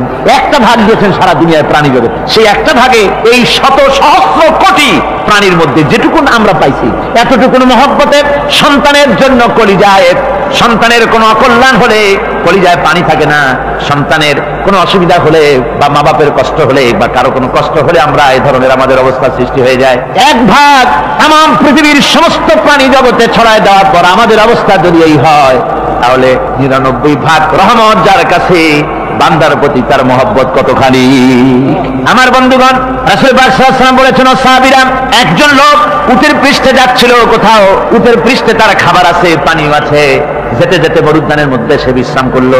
ঘুমের থেকে জেগে দেখে উট নাই, খাবার নাই, পানিও নাই, বড় লোকটা কেমন পেরেশান হয়। সাহাবীরা বলেন, হুজুর উট হচ্ছে মরুভূমির জাহাজ, উট হারায় গেছে, টাকা পয়সা যা ছিল, খাদ্য খাবার ছিল, সব চলে গেছে। এর থেকে পেরেশানি তো আর কিছুই হয় না। হুজুর বলেন, লোকটা খানিকক্ষণ চিন্তা ভাবনা করতে করতে কিছুক্ষণ পর দেখলো উঠ ফিরে এসেছে, সমস্ত টাকা তার ওই খাদ্য আর পানীয় নিয়ে হাজির হয়ে গেছে। বলো কেমন খুশি হয়? হুজুর হযরত সাহাবীরা বলেন, হুজুর এর থেকে খুশি আর কি হতে পারে? লোকটার দিল তো ভরে যাবে। আল্লাহর নবী বলেন, ওগো সাহাবীরা, কোন বান্দা যদি আল্লাহর থেকে নাফরমান হয়ে যায়, নামাজ ছেড়ে দেয়, জিনা ব্যভিচার বদমাশি নাফরমানিতে যদি যখন লিপ্ত হয়ে যায়, উঠারা ব্যক্তি উঠ পাওয়ার জন্য যেমন পেরেশানি বোধ করে, আল্লাহ রাব্বুল আলামিন তার ওই নাফরমান বান্দার জন্য, আল্লাহ রাব্বুল আলামিন ফিরে আসার জন্য আল্লাহ রাব্বুল আলামিন চান। বান্দা যখন নাফরমান বান্দা নিজের গুনাহ বুঝতে পেরে যখন সিজদায় পড়ে গিয়া কান্দে, রব্বুল আলামিন আমার গুনাহ মাফ করে দাও, এইভাবে যখন কাঁদতে থাকে, রব্বুল আলামিন আল্লাহর হাবিব বলেন, উঠারা ব্যক্তি উঠ ফেলে পড়ে, ওই ব্যক্তি যত খুশি হন। কোন নাফরমান বান্দা যখন সিজদায় পড়ে যায়, আল্লাহ রাব্বুল আলামিন এর চাইতে লক্ষ কোটি গুণে বেশি খুশি হয়ে যান। আল্লাহ পাক হচ্ছেন রহমান রহিম, গাফুরুর রহিম। পৃথিবীতে এমন কে আছে, আপনি আমাকে বলেন, এমন কে আছে অপরাধ করবে না আর সে বলবে আয় তোরে মাফ করে দেই? বলেন এরকম আছে নাকি? কেউ বলেন আছে? এমনকি বাপ মা ছেলে অন্যায় করেছে, বাপ মার দিল চায় ছেলেটা যদি মাপ চাইতো, বড্ড ভালো হতো, ওর সাথে প্রাণ ভরে কথা বলতাম, বুকের সাথে জড়িয়ে দিতাম। কিন্তু মুখ খুলে বলে না যে অপরাধ করেছিস, মাপ চাইয়া যা, এরকম বলে। মাও বলে না, বাপেও বলে না। কিন্তু একমাত্র মহান সত্য রব্বুল আলামিন, বান্দা যখন গুনাহ করে আল্লাহ ডাকে, বান্দারে গুনাহ করেছিস ফিরে আয়, আমি তোরে মাফ করে দেব। গুনাহ করেছিস ফিরে আয়, জিনা করেছিস ফিরে আয়, মদ খেয়েছিস ফিরে আয়, মানুষ হত্যা করেছিস ফিরে আয়, কুফরি করেছিস ফিরে আয়, আগুন পূজা করেছিস ফিরে আয়, মাটি পূজা করেছিস, সূর্য পূজা করেছিস, যা করেছিস না কেন ফিরে আয়, আমাকে ডাক দে, আমি তোর জিন্দেগির গুনাহ আমি আল্লাহ মাফ করে দেব। এই জন্য আল্লাহ রাব্বুল আলামিনকে যখন কোন বান্দা একবার ডাকে, দিল থেকে কলিজা থেকে একটা ডাক যদি দেয়, আল্লাহ হাজার ডাকের তুলনায় একটা ডাক আল্লাহ কলিজা থেকে ডাক। এই ডাকটা কোথা থেকে? কলিজা থেকে। দিল से जो बात निकलती है असर रखती है पर नहीं मगर ताकते परवास रखती है। অন্তর থেকে যে কথা বেরোয় তা প্রভাব বিস্তার করে। কলিজা থেকে যদি কেউ ডাক দেয় আল্লাহ, কলিজার একটা ডাক আলাদা না? বলেন আলাদা কিনা? কলিজা থেকে ডাক, বলেন না সবাই আল্লাহ।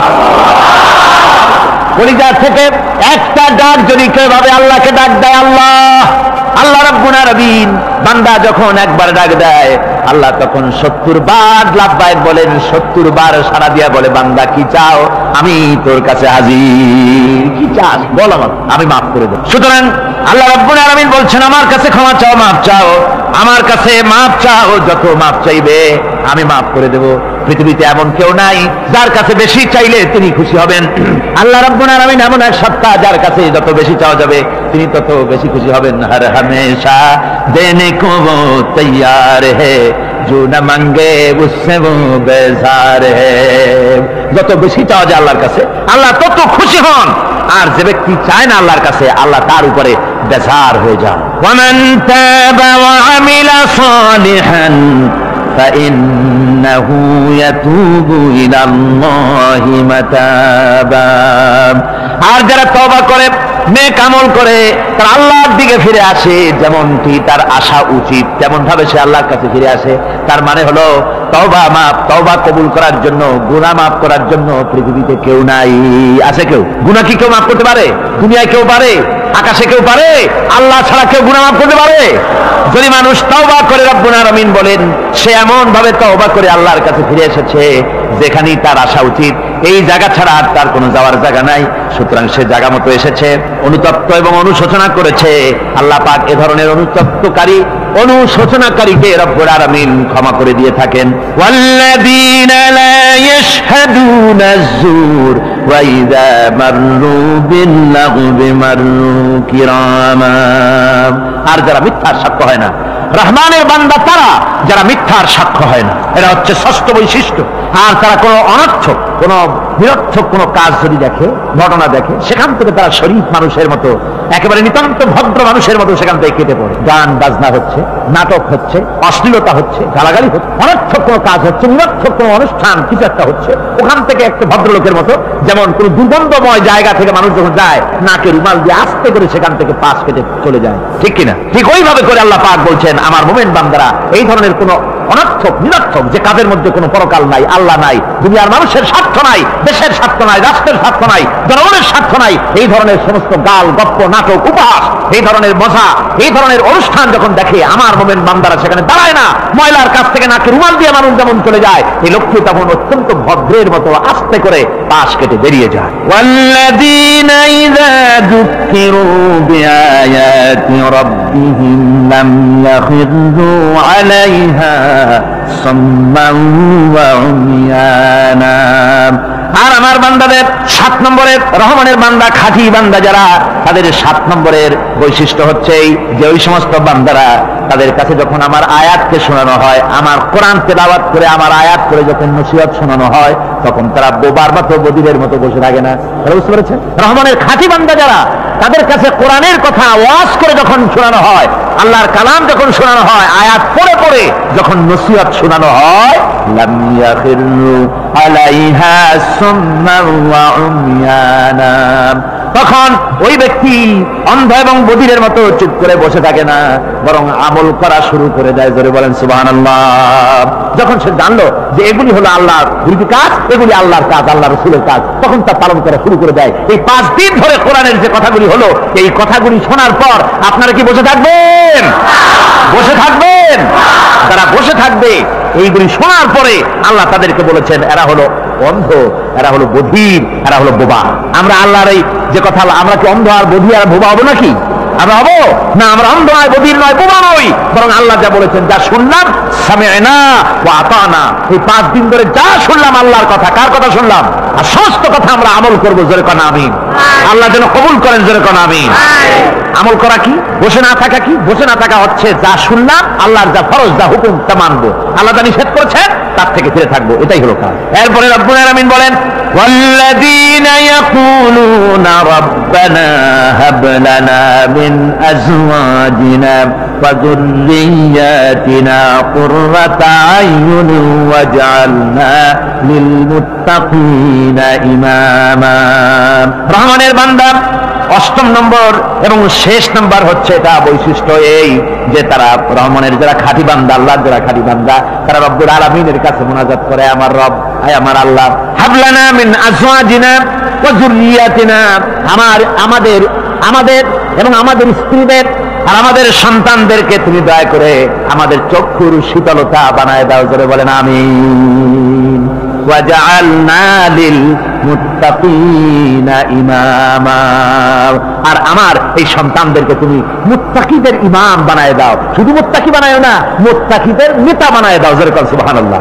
এই কথা, এই সূরাটা, এইটা তখনকার কথা যখন এই মুমিনদের মক্কি সূরা, তো এটা যখন মক্কা শরীফে দেখা গেল যে মুসলমানেরা, যিনি ইসলাম কবুল করেছেন তার বাপ কাফের, যিনি ইসলাম কবুল করেছেন কারো বাপ কাফের, কারো মা কাফের, কারো সন্তান কাফের, কারো মেয়ে কাফের, কারো জামাই কাফের, সব প্রিয়জনেরা কুফরি হালতে আছে।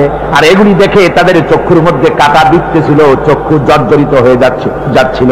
নিজের সন্তানের চেহারা যত ভালো হোক, সন্তান যতই শিক্ষা দীক্ষা থেকে যতই উন্নত আর ভালো হোক না কেন, সে যদি জাহান্নামের দিকে অগ্রসর হতে থাকে, কোন নেককার ইমানদার পিতার মনে তার সান্ত্বনার কারণ হতে পারে না।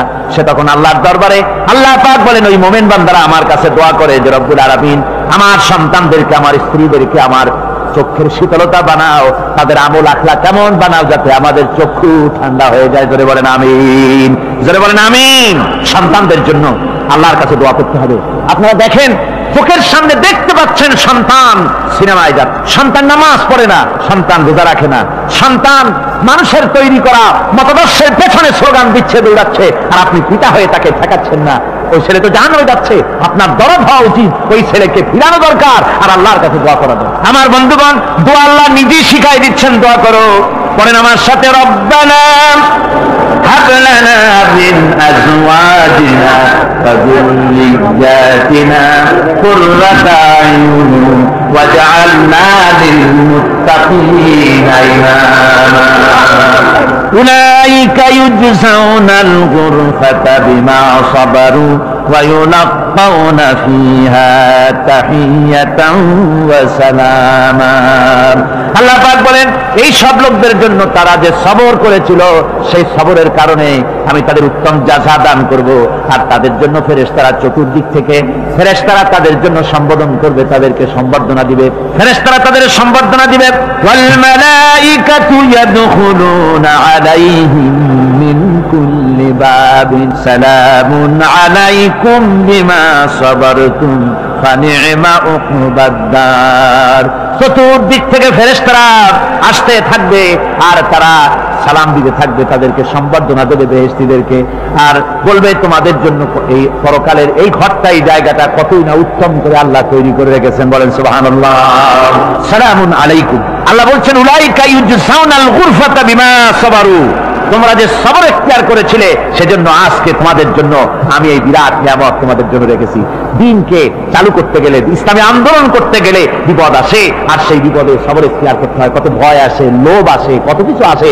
এগুলিকে উপেক্ষা করে যারা ইসলামী আন্দোলনের জন্য নফসের খায়েশকে, আরামকে হারাম করে দিয়ে আন্দোলনে যারা ঝাঁপিয়ে পড়তে পারে তাদের জন্য আল্লাহ পাক এই সমস্ত নিয়ামত রেখে দিয়েছেন। কুল মা ইয়াবাউ বিকুম রাব্বি লাউলা দুআউকুম ফাকাদ কাযযাবতুম ফাসাউফা ইয়াকুনু লিজামা।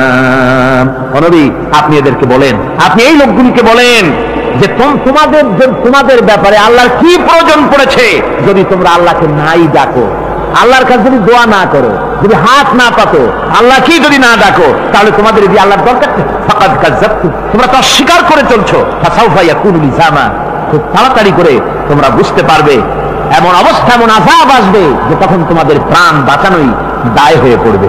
আমার বন্ধুগণ, একটা মানুষের সাথে মানুষের সৃষ্টি আর পাথরও সৃষ্টি, পাথরও একটা মাখলুক, মানুষও মাখলুক। পাথরের সাথে মানুষের পার্থক্য কোথায়? পাথর আল্লাহর দরবারে হাত তুলতে পারে না, আল্লাহকে ডাকতে পারে না, মোনাজাত করতে পারে না। মানুষ ডাকতে পারে, হাত তুলতে পারে, তার হাত দেওয়া আছে। মানুষ হয়ে যদি আল্লাহর দরবারে হাত তুলতে না পারলেন, চোখের পানি যদি না ফেলতে পারলেন, আল্লাহ পাক বলছেন, ও নবী বলে দেন, আপনি বলুন তোমাদের দিয়ে কি প্রয়োজন আল্লাহর? লাউলা দুআউকুম, তোমরা যদি সেই আল্লাহকে যদি না ডাকো, যদি তার কাছে হাত না তোলো, তাহলে তোমাদের দিয়ে আল্লাহর দরকারটা কি? তোমাদেরকে রব্বুল আলামিন তৃণখণ্ডের মতো উড়িয়ে দিবেন, কোন মর্যাদা থাকবে না আল্লাহর কাছে। সুতরাং মর্যাদা পেতে হলে আল্লাহকে ডাকতে হবে, আল্লাহর কাছে চাইতে হবে। এভাবে করে আল্লাহ পাক তার বান্দাদেরকে নির্দেশ করছেন। আমার বন্ধুগণ, এই মোট 8টি বৈশিষ্ট্য ইসলামের আপনার মুমিন বান্দাদের জন্য, রহমানের খাঁটি বান্দাদের জন্য এই 8টি বৈশিষ্ট্য আল্লাহ পাক দান করেছেন। এই 8টি বৈশিষ্ট্য যেন আল্লাহ পাক আমাদের মধ্যে দান করে দেন। জোরে বলেন আমিন, আরো জোরে বলেন আমিন। 8টি বৈশিষ্ট্যের জন্য আল্লাহ পাক বেহেশত রেখেছেন। 8টি বেহেশত কয়টি? এই 8টি বেহেশতের দরওয়াজা আল্লাহ যেন আমাদের জন্য কিয়ামতে খুলে দেন। জোরে কোন আমিন। আমার ভাইরা, আল্লাহ রাব্বুল আলামিন এই কোরআন যে নাযিল করেছিলেন, এই কোরআন দিয়ে এই ধরনের নৈতিক গুণে গুণান্বিত একটা জনসমষ্টি তৈরি করেছিলেন আল্লাহর হাবিব জনাব মুহাম্মদ রাসূলুল্লাহ সাল্লাল্লাহু আলাইহি ওয়াসাল্লাম। আর সেই জনসমষ্টি দিয়ে রাসূল পাক সাল্লাল্লাহু আলাইহি ওয়াসাল্লাম একটি ইসলামী কল্যাণমূলক রাষ্ট্র তৈরি করেছিলেন। রাসূলুল্লাহ কি করেছিলেন? একটা রাষ্ট্র, এই যা বললাম, এই 5 দিন ধরে যা বললাম, এই সব গুণাবলী দিয়ে, এই সব বৈশিষ্ট্য দিয়ে রাসূলুল্লাহ একটা জনগোষ্ঠী তৈরি করেছিলেন। সেই জনগোষ্ঠী নিয়ে মক্কি জিন্দেগি থেকে রাসূলুল্লাহ মদিনায় আসলেন। আর মদিনায় এসে রাসূলুল্লাহ এখন রাষ্ট্রপ্রধান হয়ে গেলেন। কি হয়ে গেলেন? রাষ্ট্রপ্রধান, প্রেসিডেন্ট হয়ে গেলেন। রাসূলুল্লাহ আজকে প্রেসিডেন্ট, রাষ্ট্র হলো। আর কোরআন দিলেন সংবিধান হিসেবে, শাসনতন্ত্র হিসেবে। আল্লাহর নবী বললেন, আজকে আমি দেশবাসীকে এমন একটা কনস্টিটিউশন, এমন একটি সংবিধান দেশবাসীকে আমি দিলাম, যেই সংবিধানের বদৌলতে সমাজে আর চুরি থাকবে না, ডাকাতি থাকবে না, জেনা থাকবে না, ব্যভিচার থাকবে না। এর বদৌলতে মানুষ এখন দরজা খুলে ঘুমাতে পারবে, আর কোনো অশান্তি থাকবে না, চুরি হবে না, ডাকাতি হবে না, নারী ধর্ষণ হবে না, হত্যা হবে না, আরামের জমিন হয়ে যাবে, আর মানুষ শান্তিতে বসবাস করতে পারবে। হুজুর বললেন, খায়রুল কুরুনি কারনি, সর্বশ্রেষ্ঠ যুগ হচ্ছে আমার যুগ। আমার বন্ধুগণ, কোরআনের সমাজই ছিল পৃথিবীর সর্বশ্রেষ্ঠ সমাজ। সেই সমাজ ব্যবস্থাকে আমরা ভুলে গিয়েছি। আজকে সমাজতন্ত্র ব্যর্থ হলো কেন? কমিউনিজম ব্যর্থ হলো কেন? ব্যর্থ হওয়ার একমাত্র কারণ হলো তারা মানুষকে খেতে দিতে পারে নাই, পড়তে দিতে পারে নাই। পুঁজিবাদও ব্যর্থ, সমাজতন্ত্র ব্যর্থ। আসলে ওরা বলেছে আমরা সবাইকে সমান করে দেব, খাইতে দেব, পড়তে দেব, কাপড় দেব, চোপড় দেব, ওষুধ দেব, তোমাদের মৌলিক অধিকার, মৌলিক প্রয়োজন মিটাবো, এগুলি সব তারা বলেছে, কিন্তু মৌলিক প্রয়োজন মিটাতে পারে নাই। 70 বছরে জেলে পারুনা বিদায় হয়ে গিয়েছে। মৌলিক প্রয়োজন মিটাতে পারে শুধুমাত্র কোরআন। কে মিটাতে পারে? কে পারে? কোরআন পারে মানুষের মৌলিক প্রয়োজন মিটাতে। তাই কোরআনে কারীমকে আল্লাহ রাব্বুল আলামিন অবতীর্ণ করলেন, আর কোরআন দিয়ে রাসূল পাক সাল্লাল্লাহু আলাইহি ওয়াসাল্লাম একটা সমাজ তৈরি করলেন, এমন সমাজ যেখানে রাষ্ট্রপ্রধানের পেট ফুলে উঠলো না খাইয়া, রাষ্ট্রপ্রধানের বিরাট বিল্ডিং উঠলো না, বিদেশে টাকা জমা হলো না। আজকে আমরা দেখি পৃথিবীতে কত জায়গায় রাষ্ট্রপ্রধান নিজের ছেলেপেলে নাই, হাওলাত করা ছেলে একটা, তাও যদি এত টাকা পয়সা বিদেশে জমা করে, তাহলে মানুষেরা মন্তব্য করে যদি নিজের ছেলে থাকতো তাহলে তো গোটা বাংলাদেশ বিদেশি ব্যাংকে জমা দিয়ে দিত। ইসলাম পৃথিবীতে এসেছে মানুষকে এমন এক শান্তির বিধান দিতে। রাষ্ট্রপ্রধান মুহাম্মদ রাসূলুল্লাহ সাল্লাল্লাহু আলাইহি ওয়াসাল্লাম মানুষ খাবার পেয়েছে, দরজা খুলে ঘুমাবার সুযোগ পেয়েছে। আজ হযরত আবু হুরায়রা রাদিয়াল্লাহু তাআলা আনহু বলেন, আমি রাসূলুল্লাহর কাছে গেলাম, হুজুরকে গিয়ে সালাম করলাম। আল্লাহর নবী সালামের জবাব দিলেন, কিন্তু দেখতে পেলাম মুখ নড়ে, আওয়াজ বেরোলো না। কারণ কি? কাছে গিয়ে দেখি নবীজি ক্ষুধার যন্ত্রণায় কথা বলতেছেন, আওয়াজ বেরোতেছে না। এত ক্ষুধা লেগেছে আল্লাহর নবীর। 2-4 দিন চলে গেছে, খাবার নাই। রাসূলুল্লাহ সমস্ত গনিমতের মাল, যাকাত সদকার মালগুলি, খাদ্য দ্রব্যগুলি দুহাতে বিতরণ করেছেন। নিজের পেটে খাবার নাই, মানুষকে দিতেছেন। দিতে দিতে এশার নামাজ পড়ে নবীজি ঘরের মধ্যে প্রবেশ করে হযরত আয়েশা সিদ্দিকা রাদিয়াল্লাহু তাআলা আনহাকে দেখে বলেন, আয়েশা রে, সারাদিন কষ্ট করেছি, দারুণ ক্ষুধা লেগেছে, তাড়াতাড়ি করে কিছু খাবার আমারে এনে দাও। হযরত আয়েশা হুজুরের ক্ষুধার্ত শ্রান্ত ক্লান্ত চেহারার দিকে তাকাইয়া হযরত আয়েশা কেঁদে ফেলেছেন। হযরত আয়েশা কাঁদেন আর বলেন, ইয়া রাসূলুল্লাহ, হে আল্লাহর নামের কসম করে বলি, আমি আয়েশার ঘরে কোনো পানি ছাড়া কোনো খাবার নাই। দিন প্রতিষ্ঠার জন্য রক্ত দিয়েছে, ঠিক কিনা? 8 বছর, 8 বছর পর্যন্ত কারারুদ্ধ ছিলেন। তাকে জিজ্ঞেস করা হয়েছে, ইমাম সাহেব জেলের মধ্যে তো আছেন, কষ্ট হয়? ইমাম সাহেব বলেছেন, না, কষ্ট হয় না, তবে মাঝে মাঝে একটু কষ্ট হয় মনে। 2-4 মাস পর পর আমার বুড়ি মাকে এনে হাজির করা হয় জেলখানার মধ্যে, আর আমার মায়ের সামনে আমাকে পেটানো হয়, যেন মা আমাকে বলে যে এদের সাথে একমত হয়ে যা, সেজন্য পেটানো হয়। আমার মা আমার মায়ের দেখে, আর মায়ের চোখ থেকে পানি পড়তে থাকে, তখন আমার মনে বড় কষ্ট লাগে। তবে আলহামদুলিল্লাহ, মা আমার এমন, আমার মা দেখেন আর হজম করেন। সর্বশেষ যে ব্যক্তি জাহান্নাম থেকে মুক্তি লাভ করবে, তাকে আল্লাহ পাক বলবেন, ফেরেশতাদেরকে বলবেন, আমার ফেরেশতারা আমার এই বান্দাকে জান্নাত এবং জাহান্নামের মাঝখানে রেখে দাও। জান্নাত এবং জাহান্নামের মাঝখানে লোকটি যখন থাকার জায়গা পাবে, সে জান্নাতের দিকে তাকায়া দেখবে আর কাঁদতে থাকবে। আল্লাহ পাক জিজ্ঞেস করবেন, বান্দারে, যুগের পর যুগ ধরে জাহান্নামে কেঁদেছো, আমি রব্বুল আলামিন জাহান্নাম মাফ করে দিয়া জান্নাত জাহান্নামের মাঝখানে রেখে দিয়েছি, আযাব থেকে তো বেঁচে গেছো, এখন কান্দো কেন? লোকটি বলল, রব্বুল আলামিন, কান্দি এই কারণে, জাহান্নাম থেকে মাফ করেছো, তোমার শুকরিয়া আদায় করি। জান্নাত তো আমার কপালে নাই, কিসমতে নাই, কিন্তু জান্নাত আমি এখান থেকে দেখতে পাচ্ছি, জান্নাতের সুঘ্রাণ আমার নাকে আসতেছে, কপালে নাই যাওয়ার। আমি কাঁদি এই জন্য, তুমি যদি মেহেরবানি করে আমাকে জান্নাতের দরজার কাছে একটু দাঁড় করায় দিতা, প্রাণ ভরে তোমার জান্নাতের দৃশ্যটা একটু দেখতা। আল্লাহ পাক তার আরজি পূরণ করবেন, বলবেন, যাও। ফেরেশতাদের বলবেন, এই জান্নাতের দরজার কাছে দাঁড় করায় দাও। জান্নাতের দরজার কাছে দাঁড়িয়ে লোকটি আবার কান্না শুরু করবে। আল্লাহ পাক প্রশ্ন করবেন, এবার কান্দো কেন? লোকটি বলবে, রব্বুল আলামিন, কান্দি এই কারণে, জান্নাতের এই দরজায় দাঁড়াইয়া জান্নাতের অফুরন্ত নেয়ামত কিছুই ভালো করে দেখা যায় না, শুধু অল্প জায়গা দেখি। যদি তুমি আমারে দয়া করে জান্নাতের মাঝখানে দাঁড় করায় দিতা, চতুর্দিকে তাকায়া তাকায়া দেখা কলিজারে ঠান্ডা বানাইতাম। তবে আমি ওয়াদা করি, জান্নাতের কোন নাজ নেয়ামত, কোন ফল আমি খাবো না, ধরবো না, ছুঁইব না। একটুখানি মেহেরবানি করে মাঝখানে দাঁড় করায় দাও, জান্নারে ঠান্ডা করি। আল্লাহ রব্বুল আলামিন ফেরেশতাদের বলবেন, আমার এই বান্দারে জান্নাতের মাঝখানে দাঁড় করাইয়া দে। আল্লাহর নবী বলেন, জান্নাতের মাঝখানে দাঁড়িয়ে লোকটি আগের চাইতে আরো জোরে চিৎকার মেরে কাঁদতে থাকবে। আল্লাহ পাক বলবেন, বান্দারে, কি হলো তোর? দরজার কাছে আসতে চাইছিলে, আইনা দিলাম। আবার এবার মাঝখানে আসতে চাইছো, তাও এনে দিয়েছি, আবার কান্দো কেন? লোকটি বলল, রব্বুল আলামিন, এবার কান্দি এই জন্যে, তুমি যখন দয়া করে একটিবার জান্নাতের মাঝখানে এনে আমাকে দাঁড় করায় দিয়েছ, তুমি রহমান রহিম গফুরুর রহিম, এই জান্নাত থেকে আবার আর বাইর করে দিও না। আল্লাহ রাব্বুল আলামিন বলবেন, ও আমার বান্দারে, আমার এই জান্নাত তোর খুব পছন্দ হয়েছে নাকি? লোকটি বলবে, রব্বুল আলামিন, কলিজা ঠান্ডা হয়ে গেছে, ভাবতেও পারি না এই জান্নাত এত সুন্দর। আল্লাহ পাক বলবেন, বান্দারে, এরকম একটি নয়, দুইটা নয়, তোর জন্য আমি 10টা জান্নাত এইরকম রিজার্ভ করে রাখছি। সুবহানাল্লাহ। আল্লাহ পাককে ভয় করে পৃথিবীর সমস্ত পাপ থেকে যারা নিজেকে রক্ষা করবে, আল্লাহ তাদের জন্য এই জান্নাত রেখে দিয়েছেন। সুবহানাল্লাহ। সে জান্নাতের রিসিপশন আপনারা আন্দাজ করতে পারবেন না। রিসিপশন কারে কয়? কি এর প্রধানমন্ত্রী আর প্রেসিডেন্ট, 4-5টা পুলিশ আর আর্মি এসে একটা ফট করে সেরুত মারলো, বাস শেষ হয়ে গেল, এরকম না। জান্নাতীদেরকে রিসিপশন দেওয়া হবে। জান্নাতীরা যখন আল্লাহর হুকুমে জান্নাতের দিকে যেতে লাগবে, আর যখন জান্নাতের কাছে চলে যাবে, আল্লাহ রাব্বুল আলামিন শোনায় দিচ্ছেন, হাত্তা ইযা জাউহা ফুতিহাত আবওয়াবুহা ওয়া ক্বালা লাহুম খাযানাতুহা সালামুন আলাইকুম তিবতুম ফাদখুলুহা খালিদিন। সুবহানাল্লাহ।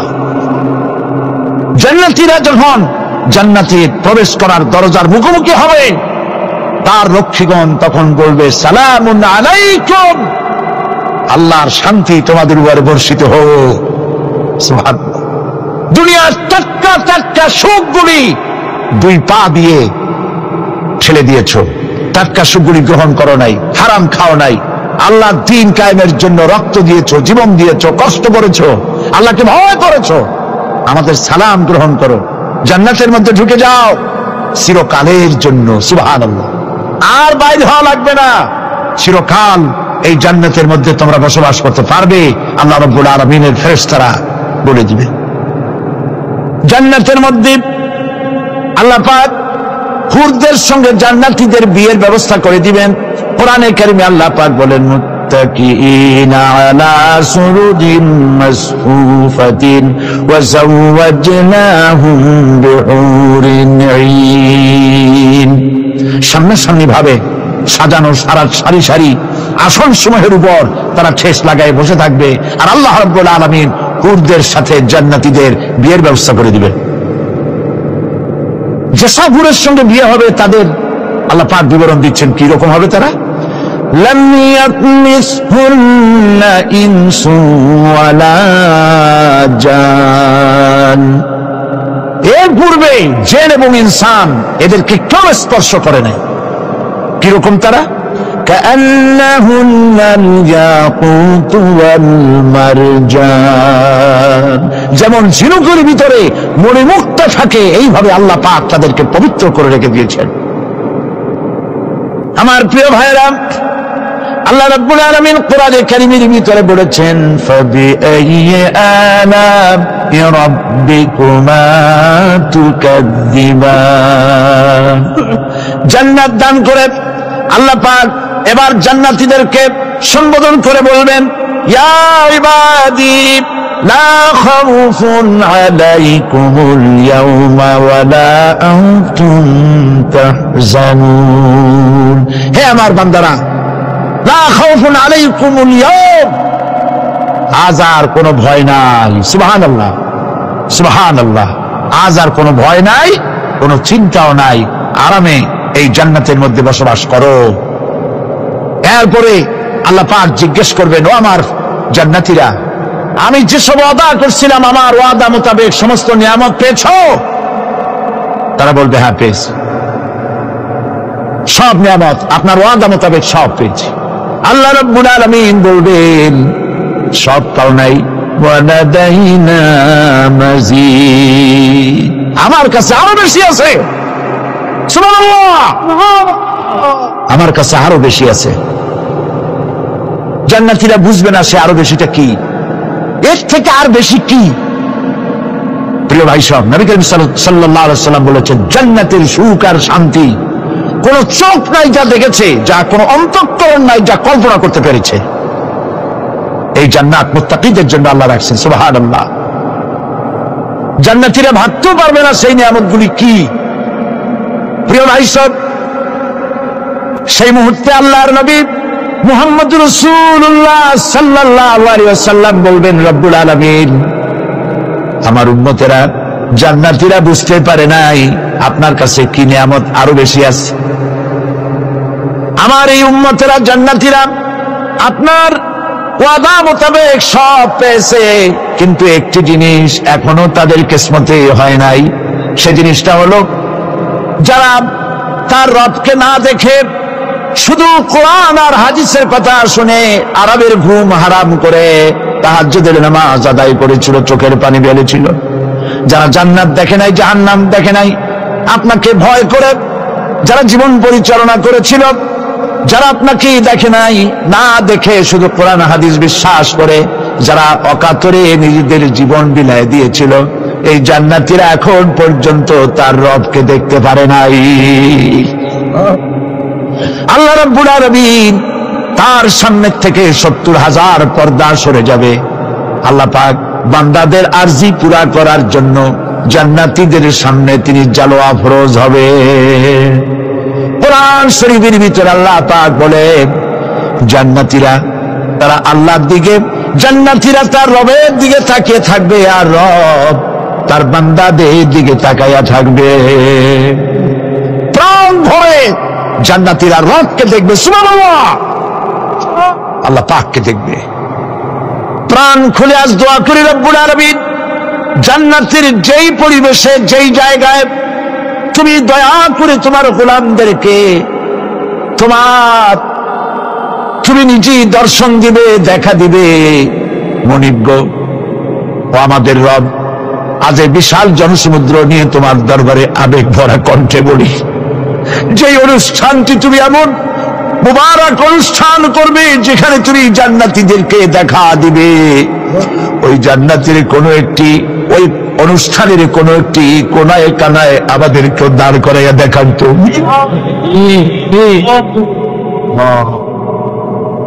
ভাই সব, আল্লাহ রাব্বুল আলামিন মানুষের সামনে এত সব নিয়ামত রেখেছেন, এই জান্নাত দান করবেন।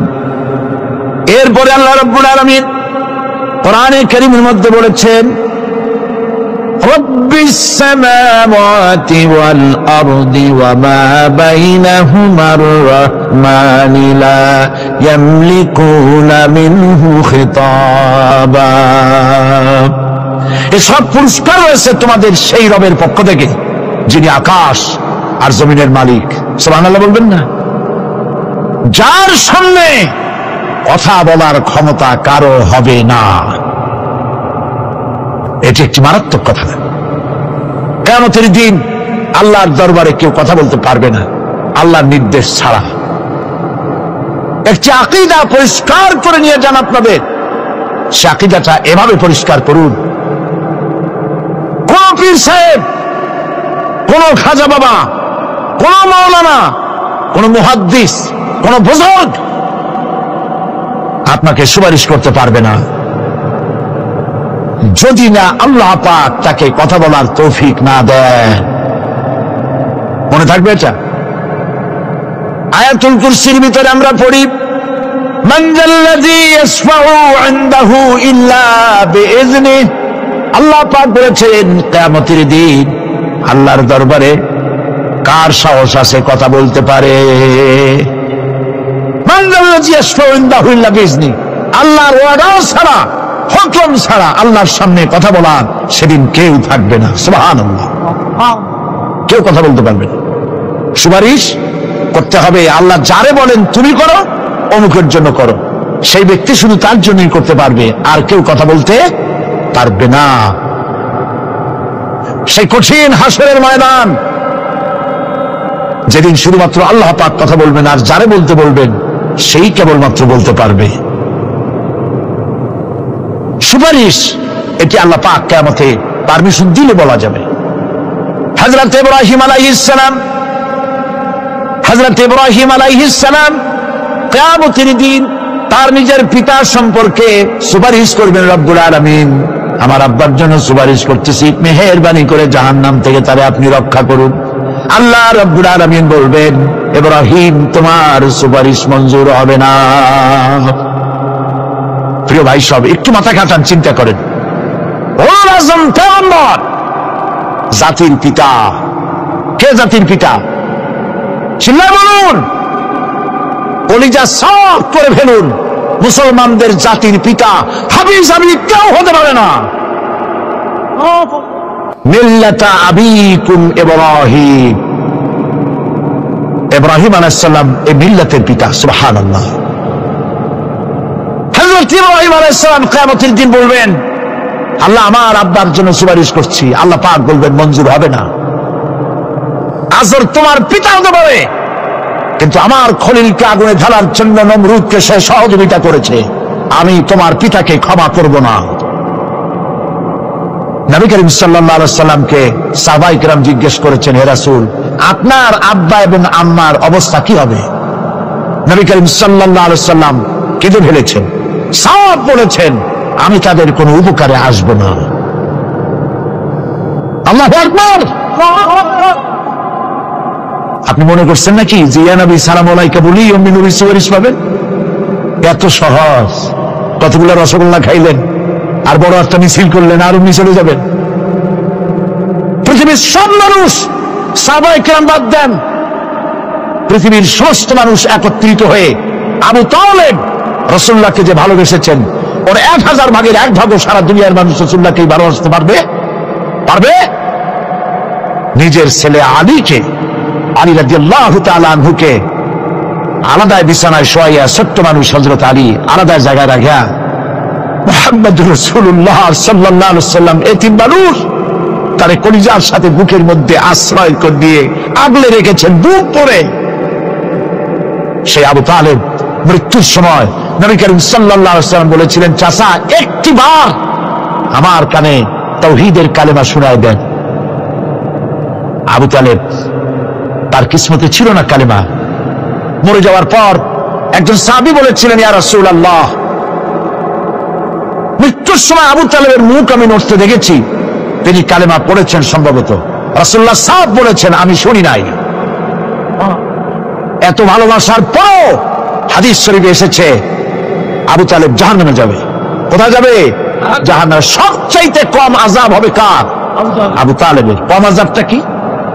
হাদিস শরীফে এসেছে কম আযাব হলো জাহান্নামের আগুন দিয়ে এক জোড়া জুতা তৈরি করে আবু তালেবের পায়ে পরিয়ে দেওয়া হবে। সেই জাহান্নামের আগুনের তৈরি করা জুতার তাপে আবু তালেবের মাথার ঘিলুগুলো টকবক করে বউ পড়তে লাগবে। এত ভালোবেসে যদি কিয়ামতে উপায় না হয়, আপনি ইয়া নবী সালাম আলাইকা, ইয়া রাসূল সালাম আলাইকা আর কতগুলো জিলাপি খাইলেন, বড় একটা মিছিল করলেন। প্রিয় ভাই সব, এইসব বেদাত ছাড়ুন, এগুলি সুস্পষ্ট বিদআত। রাসূলুল্লাহকে ভালোবাসবেন, সাহাবীরা যেভাবে ভালোবেসেছেন ওইভাবে ভালোবাসবেন। আল্লাহ রাব্বুল আলামিন বলেন, যালিকাল ইয়াউমুল হক ফামান শাআ আত্তাখাযা ইলা রাব্বিহি মাআবা। এই দিনটি অবশ্যই আসবে, সেদিনটি নিশ্চিতভাবে আসবে। আর এখন যার ইচ্ছা সে তার রবের দিকে অগ্রসর হোক। ইন্না আনজারনাকুম আযাবান করিবান ইয়াওমা ইয়ানজুরুল মার'উ মা কদ্দামাত ইয়াদাহু ওয়া ইয়াকুলুল কাফিরু ইয়া লাইতানি কুনতু তুরাবা। ইন্না আনজারনাকুম আযাবান করিবা, খুব নিকটবর্তী একটি আযাব সম্পর্কে আমি তোমাদেরকে সতর্ক করে দিলাম। কে বলতেছেন? আল্লাহ পাক। লক্ষ্য করুন আল্লাহ কি বলছেন, খুব নিকটবর্তী একটি কঠিন শাস্তি আযাব অর্থাৎ কিয়ামত, এ সম্পর্কে আমি তোমাদেরকে সতর্ক করে দিলাম। ইয়াউমা ইয়ানজুরুল মারউ মা কদ্দামাত ইয়াদা, সেদিন প্রত্যেকটি লোক যা সে পাঠিয়ে দিয়েছিল এখানে, অর্থাৎ যা করেছিল সেগুলি সে দেখতে পাবে। আর তখন ওয়ায়াকুলুল কাফিরু ইয়া লাইতানি কুনতু তুরাবা, সেই কিয়ামতের ময়দানে অবস্থা দেখে কাফেরেরা বলবে, আহারে মানুষ না হইয়া যদি মাটি হইয়া যেতাম, যদি মাটি হতাম, যদি মানুষ না হয়ে না জন্মতাম, আজ এই হাসরের ময়দানে এইখানে এই বিচারের মুখোমুখি হতাম না, মাটি হইলে বরং অনেক ভালো হতো। এই পৃথিবীতে আমরা এসেছি, চলে যাব, যাওয়ার আগে এই কোরআন একটি বিশাল জনগোষ্ঠী এমন বানাতে চেয়েছে যে জনগোষ্ঠী এই কোরআন দিয়ে একটি বিশাল সমাজ গড়বে, রাষ্ট্র গড়বে, এমন রাষ্ট্র গড়বে যেই রাষ্ট্রে দুঃখ থাকবে না, অশান্তি থাকবে না, যেখানে সুখ থাকবে, সমৃদ্ধি থাকবে, আর কিয়ামতের দিন আল্লাহর জান্নাতে তারা চলে যাবে। তেমন একটি সমাজকে আমরা চাই। সবাই বলেন সেরকম একটি সমাজকে আমরা চাই।